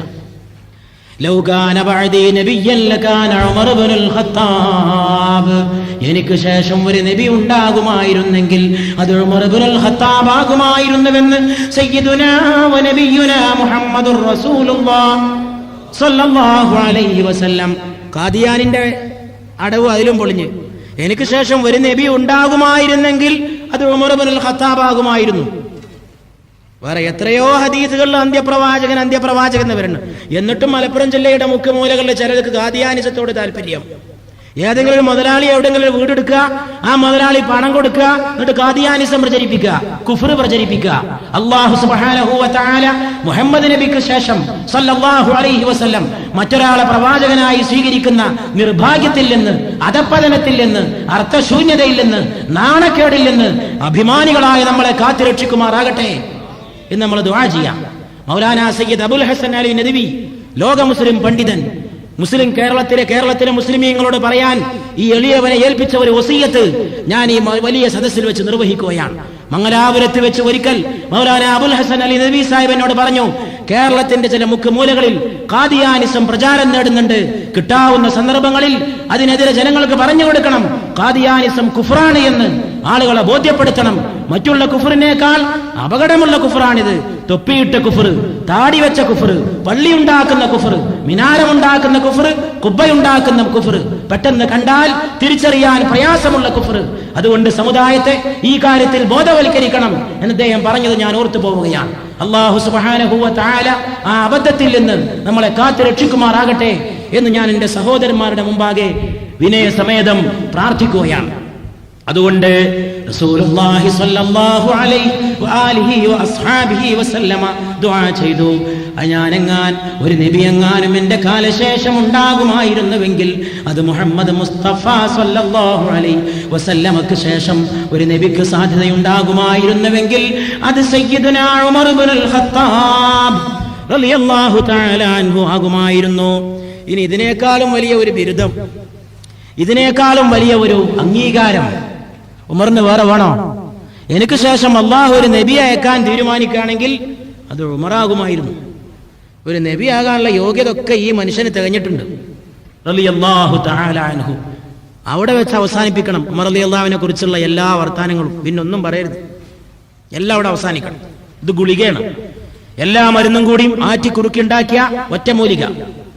നബി തിരുമേനി സല്ലല്ലാഹു അലൈഹി വസല്ലം എന്തൊക്കെ ഉമർ ഇബ്നുൽ ഖത്താബ് റളിയല്ലാഹു തആല അൻഹുവിനെ കുറിച്ച് പറഞ്ഞിട്ടുണ്ടോ, ആ പറഞ്ഞതെല്ലാം കൂടി ആറ്റിക്കുറുക്കിയാൽ ഒരു ഗുളികയാകുമെങ്കിൽ അതാണ് ഈ ഗുളിക. ലൗ കാന ബഅദി നബിയ്യുൻ ലകാന ഉമർ ഇബ്നുൽ ഖത്താബ് റളിയല്ലാഹു അൻഹു, എനിക്ക് ശേഷം ഒരു നബി ഉണ്ടാകുമായിരുന്നുവെങ്കിൽ അത് ഉമർ ഇബ്നുൽ ഖത്താബ് ആകുമായിരുന്നു റളിയല്ലാഹു തആല അൻഹു. നബി എനിക്ക് ശേഷം നബി ഉണ്ടാവില്ല എന്ന് തിരിയാവുന്ന ഭാഷയിലൊക്കെ പറഞ്ഞു. എന്നിട്ടും ഓരോരുത്തർക്ക് നബിയാകാനുള്ളൊരു കമ്പം. ലാ നബിയ്യ ബഅദി എന്ന് പറഞ്ഞു റസൂലുള്ളാഹി സ്വല്ലല്ലാഹു അലൈഹി വസല്ലം, എനിക്ക് ശേഷം നബിയില്ല. ഒരിക്കൽ മുസ്ലിം ചരിത്രത്തിൽ ആളുണ്ടായി, ആളെ പേരെന്താണെന്നറിയോ? ലാ. ലാ എന്തിനാ ലാ ആയത്? ലാ നബിയ്യ ബഅദി, എനിക്ക് ശേഷമുള്ള നബി ലാ ആണ്. എനിക്ക് ശേഷം നബി ഇല്ല. ലാ എന്ന് പറഞ്ഞാൽ ഇല്ല എന്നാണ് അറബിയിൽ അർത്ഥം. മൂപ്പർക്ക് പേരിട്ടത് ലാ എന്നാണ്. ഞാൻ ലായാണ്, നബിയ്യ ബഅദി, അതാണ് എനിക്ക് ശേഷമുള്ള നബി. അങ്ങനെയുള്ള ആളുകളൊക്കെ ഈ സമൂഹത്തിൽ ഉണ്ടായിട്ടുണ്ട്. നമ്മൾ മിനിഞ്ഞാന്ന് ചർച്ച ചെയ്ത് മുസൈലിമത്തുൽ കദ്ദാബ്, അസ്വദുൽ അൻസി, സജാഹ്, അങ്ങനെയുള്ള കള്ളപ്രവാചകന്മാർ ഈ ലോകത്ത് വർദ്ധിച്ചു വരുന്നു. ഇന്നും അത് നടക്കുന്നു. എങ്ങനെ ഈ ഖാദിയാനിസം പ്രചരിക്കണം? ഞാൻ അത്ഭുതപ്പെടാറുണ്ട്. എങ്ങനെ ബുദ്ധിയുള്ള മനുഷ്യനെ ഖാദിയാനിയാവാൻ കിട്ടുക? അള്ളാഹുവിന്റെ റസൂൽ എന്ന് പറയുന്ന ഈ രാജാവിന് ശേഷം വേറെ നബി ഉണ്ടെന്ന് വിശ്വസിക്കാൻ ബുദ്ധിയുള്ളൊരു മനുഷ്യനെ കിട്ടുമോ? എന്നിട്ട് അതിനുണ്ട് ആള്. നമ്മൾ മിഞ്ഞാന്ന് പറഞ്ഞ മാതിരി നിരാശപ്പെടണ്ട. നബി സല്ലല്ലാഹു അലൈഹി വസല്ലം കണ്ണടച്ചതിന്റെ തൊട്ട് പിറകെ കള്ളപ്രവാചകനായ മുസൈലിമത്തിന് ആയിരക്കണക്കിന് ആളുകളെ കിട്ടിയെങ്കിൽ പിന്നെന്താ സ്ഥിതി? മിർസാ ഗുലാം അഹ്മദ് ഖാദിയാനിയുടെ ഒരുപാട് പ്രവചനങ്ങളുണ്ട്. ഞാൻ പറഞ്ഞു, ഖാദിയാനിസത്തെ പഠിക്കുന്ന വല്ല വിദ്യാർത്ഥികളും ഇവിടെ ഉണ്ടെങ്കിൽ അധികമൊന്നും പഠിക്കണ്ട. ഖാദിയാനി പ്രവാചകന്റെ ഇംഗ്ലീഷ് വഹ്യ് പഠിച്ചാൽ മതി. നിങ്ങൾ എന്നാ മനസ്സിലാവും. അതിന്റെ പിന്നാലെ പോകാൻ ആണത്തുള്ളൊരു മനുഷ്യന് സാധിക്കുന്നു. ഇംഗ്ലീഷ് വഹ്യ് ഇവർ പറഞ്ഞു, പണ്ടൊക്കെ വഹ്യ് അറബിയിലായിരുന്നു, ഇതിപ്പോൾ നമ്മളെ കാലത്ത് ഇംഗ്ലീഷിന്റെ കാലമായതുകൊണ്ട് ഇംഗ്ലീഷിൽ വരാൻ തുടങ്ങിയിരിക്കുന്നത്. കുഴപ്പമൊന്നുമില്ല, വന്നോട്ടെ, പലതിലും വരും. പക്ഷേ ആ വഹ്യിന്റെ ഒരു വാക്കാണ് ഇംഗ്ലീഷിൽ ഗ്രാമർ എന്ന് പറഞ്ഞിട്ടൊരു സാധനം ഉണ്ട്, വ്യാകരണം. ആ വ്യാകരണം ഈ നബിക്ക് അറിയില്ല എന്ന് ആ ഇംഗ്ലീഷ് പഠിച്ചാൽ നിങ്ങൾക്ക് മനസ്സിലാവും. ഐ ആം ദി പ്രോഫറ്റ്, ഞാനാണ് പ്രവാചകൻ എന്ന് പറയേണ്ട സ്ഥാനത്ത് മൂപ്പര് ഐ ദി പ്രോഫറ്റ് എന്നേ പറയുള്ളൂ. ഞാൻ കോളേജ് പഠിച്ചിരുന്ന കാലത്ത് കുട്ടികൾ പറഞ്ഞിരുന്ന ഒരു ഇംഗ്ലീഷിനെ കുറിച്ച് ഞാൻ ഓർത്തുക്കണം. അണ്ടിക്കമ്പനി ഇംഗ്ലീഷ്. അണ്ടിക്കമ്പനി ഇംഗ്ലീഷ് എന്ന് പറഞ്ഞാൽ മുറിയൻ ഇംഗ്ലീഷിന് കുട്ടികൾ അങ്ങനെ പറഞ്ഞു. അണ്ടിക്കമ്പനി എന്ന് പറഞ്ഞിട്ട് കോളേജിൽ ഒരു ഗ്യാങ് ഉണ്ടായിരുന്നു. എപ്പോഴും ഇംഗ്ലീഷ് പറഞ്ഞു നടക്കുന്ന ഒരു ഗ്യാങ്. അവരെ കളിയാക്കാൻ വേണ്ടി കോളേജിലെ എൻ്റെ സഹപാഠികളായ വിദ്യാർത്ഥികൾ പറഞ്ഞു, അണ്ടിക്കമ്പനിക്കാരൻ്റെ ഇംഗ്ലീഷ്. എന്താ, എപ്പോഴും ഇംഗ്ലീഷേ പറയുള്ളൂ, പക്ഷെ ഇംഗ്ലീഷ് അറിയില്ല, വ്യാകരണം അറിയില്ല, എങ്ങനെ പറയണമെന്ന് അറിയില്ല. എന്നാലും ഇംഗ്ലീഷ് പറയാൻ ഒരു പ്രത്യേക ദുരഭിമാനം. അതായിരുന്നു മിർസാ ഗുലാം. ഐ ദി പ്രോഫറ്റ്, ഞാൻ പ്രവാചകൻ. ആം എന്നതിന്റെ അതിന്റെ കൂടെ പറഞ്ഞാലേ വാചകം പൂർത്തിയാവുമെന്ന് മനസ്സിലാക്കാൻ പോലും അദ്ദേഹത്തിന് സാധിച്ചിരുന്നില്ലത്രേ. അദ്ദേഹത്തിന് ഒരുപാട് പ്രവചനങ്ങളുണ്ട്, എല്ലാം പഴച്ചു. ഒരു പ്രവചനം മാത്രം പുലർന്നു. സത്യം പറയണല്ലോ, മിർസാ ഗുലാം അഹമ്മദിന്റെ ഒരു പ്രവചനം പുലർന്നു. അദ്ദേഹത്തിനെതിരെ ജീവിതകാലം മുഴുവൻ പടവെട്ടിയിരുന്നു ഇസ്ലാമിന്റെ ഒരു മഹാപണ്ഡിതനുണ്ടായിരുന്നു, മൗലാന സനാഉല്ലാഹ് അമൃതസരി റഹ്മത്തുള്ളാഹി അലൈഹി. മഹാപണ്ഡിതൻ. അദ്ദേഹത്തിന് ഉറുദുവിൽ ഒരു പത്രമൊക്കെ അദ്ദേഹം ഇറക്കിയിരുന്നു. ആ പത്രങ്ങൾ നമ്മളവിടെയൊക്കെ പരിചയം. എൻ്റെ വീട്ടിൽ അദ്ദേഹത്തിൻ്റെ ആ ഉറുദു പത്രത്തിൻ്റെ ഒരു 5-8 കെട്ടുകളുണ്ട് ഈ ഉയരത്തിൽ. എൻ്റെ പിതാവ് അന്ന് പഞ്ചാബിൽ നിന്ന് തപാലിൽ വരുത്തിയിട്ടത് വായിക്കാറുണ്ടായിരുന്നു. ഖാദിയാനിസത്തിനെതിരെ അത് ഞാൻ ഇന്നും ബൈൻഡ് ചെയ്ത് സൂക്ഷിച്ചു വെച്ചിട്ടുണ്ട്, ഒരു അമൂല്യ നിധിയായിട്ട്. മൗലാന സനാഉല്ലാഹ് അമൃതസരി റഹ്മത്തുള്ളാഹി അലൈഹി അദ്ദേഹം ഈ ഖാദിയാനിസത്തിനെതിരെ പടവെട്ടി. ഖാദിയാനിസത്തിനെതിരെ അദ്ദേഹത്തിന്റെ എതിർപ്പ് ശക്തിപ്പെട്ട് സഹിക്കാൻ വയ്യാതെ വന്നപ്പോ ഖാദിയാനി പ്രവാചകൻ പറഞ്ഞു, ഞാൻ പറയുന്നത് സത്യമാണെങ്കിൽ ഈ പറയുന്ന സനാഉല്ലാഹ് എന്ന പട്ടി, ഇയാളെ ഭാഷയൊക്കെ വളരെ മോശമായിരുന്നേ, ഒരു നബിന്റെ ഭാഷയാണിതേ. സനാഉല്ലാഹ് എന്നുള്ള പട്ടി ഒരു മഹാപണ്ഡിതനെ അദ്ദേഹം വിളിച്ചാണ്. സനാഉല്ലാഹ് എന്ന പട്ടി പറയുന്നത് തെറ്റും ഞാൻ പറയുന്നത് ശരിയുമാണെങ്കിൽ എന്റെ ജീവിതകാലത്ത് തന്നെ ഈ സനാഉല്ലാഹ് ചത്തുപോകും. അതല്ല, അയാൾ പറയുന്നത് ശരിയും ഞാൻ പറയുന്നത് തെറ്റുവാണെങ്കിൽ അയാളുടെ ജീവിതകാലത്ത് തന്നെ ഞാൻ മരിച്ചു പോകും. അയാൾ പറഞ്ഞത് ശരിയാണെങ്കിൽ അയാൾ എനിക്ക് ശേഷം ജീവിക്കും എന്ന് പറഞ്ഞു. എല്ലാ പ്രവചനവും തെറ്റെങ്കിലും മിർസാ ഗുലാമിന്റെ ഈ പ്രവചനം സത്യമായിട്ട് പുലർന്നു. മിർസാ ഗുലാമിന്റെ കാലശേഷം ഒരുപാട് കാലം ഹസ്രത്ത് മൗലാന സനാഉല്ലാഹ് അമൃതസരി റഹ്മത്തുള്ളാഹി അലൈഹി, മഹാപണ്ഡിതൻ, ഖാദിയാനിസത്തിനെതിരെ പടവെട്ടിയ മഹാപണ്ഡിതൻ, അദ്ദേഹം ജീവിച്ചു എന്നാണ്. എനിക്കൊരാഗ്രഹമുണ്ട്, അല്ലാമ ഇഖ്ബാൽ ഖാദിയാനിസത്തെ പറ്റിയൊരു 2 ലേഖനം എഴുതിയിട്ടുണ്ട്, അതൊന്ന് പരിഭാഷപ്പെടുത്തണമെന്ന് ആഗ്രഹമുണ്ട് ഇൻഷാ അല്ലാഹ്. ഇഖ്ബാൽ ഇസ്ലാമിനെതിരെ വന്ന ഓരോ സംഗതിയെയും എതിരിട്ട ഇഖ്ബാൽ, ഇസ്ലാമിനെതിരെ വന്ന വെല്ലുവിളികളെ എതിരിട്ട ഇഖ്ബാൽ പണ്ഡിറ്റ് ജവഹർലാൽ നെഹ്റുവിന് നീണ്ട ഒരു കത്തെഴുതി. ആ കത്തൊരു ലേഖനമായിട്ട് മാറി. എന്താ കത്തിലെ വിഷയം എന്നറിയോ? ഖാദിയാനികളും മുസ്ലിങ്ങളും എന്ന് വിശ്വസിക്കരുത്. നെഹ്റു ഒരിക്കലും പ്രസ്താവന ചെയ്തപ്പോൾ ഖാദിയാനികളും മുസ്ലിങ്ങളുടെ ഭാഗമാണ് എന്ന് തോന്നിപ്പിക്കുന്ന രീതിയിൽ പണ്ഡിറ്റ് ജവഹർലാൽ നെഹ്റു ഒരു പ്രസ്താവന ചെയ്തു. അതിന് മറുപടിയായിട്ട് അല്ലാമ ഇഖ്ബാൽ ഒരു കത്തെഴുതിയ നെഹ്റുവിന്. എന്തടിസ്ഥാനത്തിലാണ് അവരങ്ങൾ മുസ്ലിങ്ങളായിട്ട് കണക്കാക്കുന്നത്? നിവൃത്തില്ല, കണക്കാക്കാൻ സാധ്യമല്ല എന്ന് പറഞ്ഞു. അത് മലയാളികൾക്ക് പരിഭാഷപ്പെടുത്തി അറിയിച്ചു കൊടുക്കേണ്ട ഒരു സാധനമാണ്. അത് ലഘുലേഖയായിട്ട് ഖാദിയാനിസം പ്രചരിക്കുന്ന സ്ഥലത്തൊക്കെ വിചരണം ചെയ്യണമെന്ന് വരെ എനിക്ക് അഭിപ്രായമാണ്. ഞാൻ ഈ കഴിഞ്ഞ ദിവസം പട്ടാമ്പിക്കടുത്തൊരു സ്ഥലത്ത് പോയപ്പോൾ അവിടെ ഖാദിയാനിസം പരക്കുകയാണ്. ചില ആൾക്കാർ മുസ്ലിം സമുദായത്തിൽ നിന്ന് ഖാദിയാനിസത്തിലേക്ക് പോവാണ്.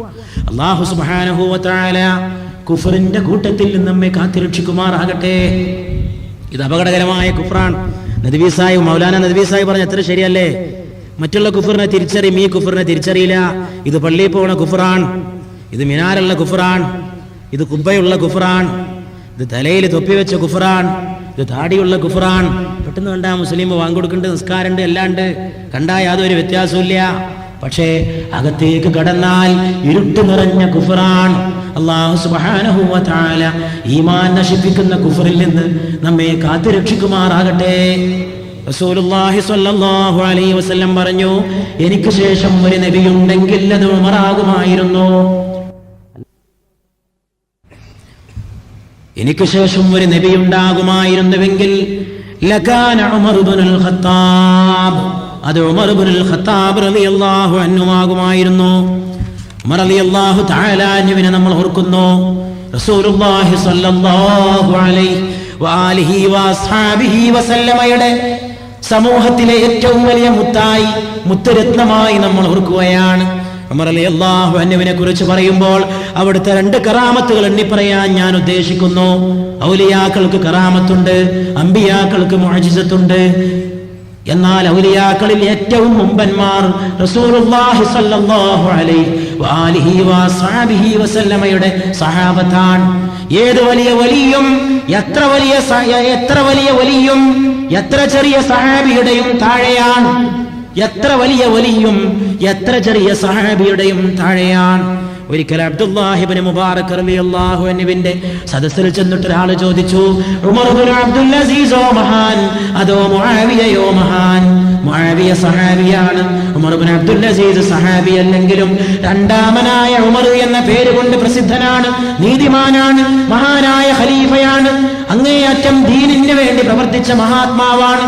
ആ ഉമർ ഇബ്നു അബ്ദുൽ അസീസോ മഹാൻ അതോ അമവിയ്യ ഖലീഫയായ പക്ഷേ സഹാബിയായ ഉമർ മുആവിയത്ത് ഇബ്നു അബീ സുഫിയാനോ മഹാൻ? അബ്ദുല്ലാഹി ഇബ്നു മുബാറക് റളിയല്ലാഹു അൻഹു മറുപടി നൽകി, റസൂലുള്ളാഹി സ്വല്ലല്ലാഹു അലൈഹി വസല്ലമയുടെ കൂടെ യുദ്ധത്തിന് പോകുമ്പോൾ മുആവിയയുടെ മൂക്ക്, ഒട്ടകത്തിന്റെ മൂക്കിൽ കയറിയ പൊടി, റസൂലുള്ളാഹിന്റെ കൂടെ യുദ്ധത്തിന് പോകുമ്പോൾ മുആവിയയുടെ ഒട്ടകത്തിന്റെ മൂക്കിന്റെ ദ്വാരത്തിൽ കയറിയ പൊടിയുണ്ടല്ലോ, ആ പൊടി പോലും ഉമർ ഇബ്നു അബ്ദുൽ അസീസിനേക്കാൾ മഹത്വമുള്ളതാണ്. എന്നിട്ടല്ലേ മുആവിയയുടെയും ഉമർ ഇബ്നു അബ്ദുൽ അസീസിന്റെയും താരതമ്യമെന്ന് സയ്യിദുനാ അബ്ദുല്ലാഹി ഇബ്നു മുബാറക് റളിയല്ലാഹു തആല അൻഹു മറുപടി പറഞ്ഞു. ഇപ്പോഴൊക്കെ നമ്മൾ മനസ്സിലാക്കുക, ഇവർക്കൊക്കെ മഹത്വം കിട്ടാനുള്ള കാരണം ആ മഹാനുഭാവനായ ലോകനായകന്റെ കൂടെ കഴിഞ്ഞുകൂടിയതാണ്, സ്വഹബത്താണ്. മൊയ്തീൻ ഷേഖ് ഏറ്റവും വലിയ വലിയാണല്ലേ, ആർക്കും ആ കാര്യത്തിൽ സംശയമില്ല. മുസ്ലിം ലോകത്തിന്റെ ആത്മീയ നക്ഷത്രമാണ് ഹസ്രത്ത് സയ്യിദുനാ മുഹിയുദ്ദീൻ അബ്ദുൽ ഖാദിർ ജീലാനി ഖദ്ദസല്ലാഹു സിർറഹുൽ അസീസ്. പക്ഷേ ഹംസത്ത് റളിയല്ലാഹു അൻഹുവിനെ കൊന്ന ആളാണ് വഹ്ശി, അല്ലേ? നമ്മൾ ഇന്നലെ ഇവിടെ ചർച്ച ചെയ്തു. ഹംസത്ത് റളിയല്ലാഹു അൻഹുവിനെ കൊന്ന് പിന്നൊന്ന് കുന്തമെറിഞ്ഞ് കൊന്ന വഹ്ശി. ആ വഹ്ശി മുഈദ്ദീൻ ഷേഖിനേക്കാൾ മഹാനാണെന്ന് വിശ്വസിക്കുന്നവനെ മുഅ്മിനാകാൻ സാധിക്കും. ഹംസത്ത് റളിയല്ലാഹു തആല അൻഹുവിനെ പിന്നിൽ നിന്ന് കുന്തമെറിഞ്ഞ് കൊന്ന വഹ്ശി ഇസ്ലാമിന്റെ ആത്മീയ ആകാശത്തിലെ വെള്ളി നക്ഷത്രമായ ഹസ്രത്ത് സയ്യിദുനാ മുഹിയുദ്ദീൻ അബ്ദുൽ ഖാദിർ ജീലാനി ഖദ്ദസല്ലാഹു സിർറഹുൽ അസീസിനേക്കാൾ എങ്ങനെയാണ് മഹാനായി തീരുന്നത്? വഹ്ശി ഹംസത്ത് റളിയല്ലാഹു അൻഹുവിനെ കൊന്നത് ശരിയാണ്, പക്ഷേ വഹ്ശി പിന്നെ ദീൻ വിശ്വസിച്ചു. വഹ്ശി പിന്നെ സഹാബിയായി, റസൂലുള്ളാഹിന്റെ അനുയായിയായി, ആ പുണ്യ റസൂലിന്റെ കൂടെ നടന്നു. അവിടത്തിന്റെ കൂടെ നടന്ന സഹാബിയായി മാറുക വഴി എത്ര വലിയ വലിയനേക്കാളും ഉന്നതമായ സ്ഥാനത്ത് വഹ്ശി എത്തി എന്നാണ് ഇസ്ലാമിലെ ഉലമാക്കളുടെയും ആരിഫീങ്ങളുടെയും ഒറ്റക്കെട്ടായ അഭിപ്രായം. ഒന്നാലോചിച്ച് നോക്കൂ നമ്മള്. അതാണ് സഹാബി. അതുകൊണ്ട് സഹാബിയെ കുറിച്ചൊക്കെ എന്തെങ്കിലും പറയുമ്പോൾ സൂക്ഷിക്കുന്നത് നല്ലതാണ്. സഹാബിമാരെ ആക്ഷേപിക്കുക, സഹാബിമാരെ കുറിച്ച് മോശമായ കാര്യങ്ങൾ പറയുക, ബഹുമാനമില്ലാതെ അവരെ പരാമർശിക്കുക, അത് ആപത്തായ കാര്യമാണ്. വഹ്ശി റളിയല്ലാഹു തആല അൻഹു, വഹ്ശി അല്ലാഹുവിന്റെ റസൂൽ വഹ്ശിയെ കാണുമ്പോൾ കണ്ണുകടി തിരിച്ചിരുന്നതാണ്. വഹ്ശി സഹാബിയായ ശേഷം അസ്സലാമു അലൈക്കും എന്ന് പറഞ്ഞ് വഹ്ശി കടന്നു വരുമ്പോ സലാം അടക്കിയിട്ട് വഹ്ശിയുടെ മുഖത്തേക്ക് നോക്കാതെ അല്ലാഹുവിന്റെ റസൂൽ മുഖം തിരിച്ചിരുന്നു. തന്റെ പ്രിയപ്പെട്ട ഹംസത്തിനെ കൊന്ന വഹ്ശി എന്ന നിലയിൽ ഹംസത്തിനെ ഓർത്തിട്ട് ആ ദുഃഖം താങ്ങാൻ കഴിയാതെ അല്ലാഹുവിന്റെ റസൂൽ വഹ്ശിയെ കാണുമ്പോൾ മുഖം തിരിക്കുമായിരുന്നു. എന്നിട്ടും മുഈദ്ദീൻ ഷേഖിന്റെ മീതെ കയറിയിരിക്കാണ് വഹ്ശി, സകല ഔലിയാക്കളുടെയും മീതെ കയറിയിരിക്കാണ് വഹ്ശി. എന്തുകൊണ്ട്? സഹാബിയായി പോയി. നമ്മളൊക്കെ കേട്ടിട്ടേ ഉള്ളൂ, അവര് കണ്ടു. നമ്മൾ ഇവിടെ നിന്ന് കേൾക്കാണ്, കാണുക, പറയാൻ. അവര് കണ്ടു. ആ സൂര്യൻ ഉദിച്ചു നിൽക്കുന്നു, ആ ചന്ദ്രൻ നിലാവ് നൽകുന്നു. മുഹമ്മദുർ റസൂലുള്ളാഹ് സല്ലല്ലാഹു അലൈഹി വആലിഹി വസഹാബിഹി വസല്ലം.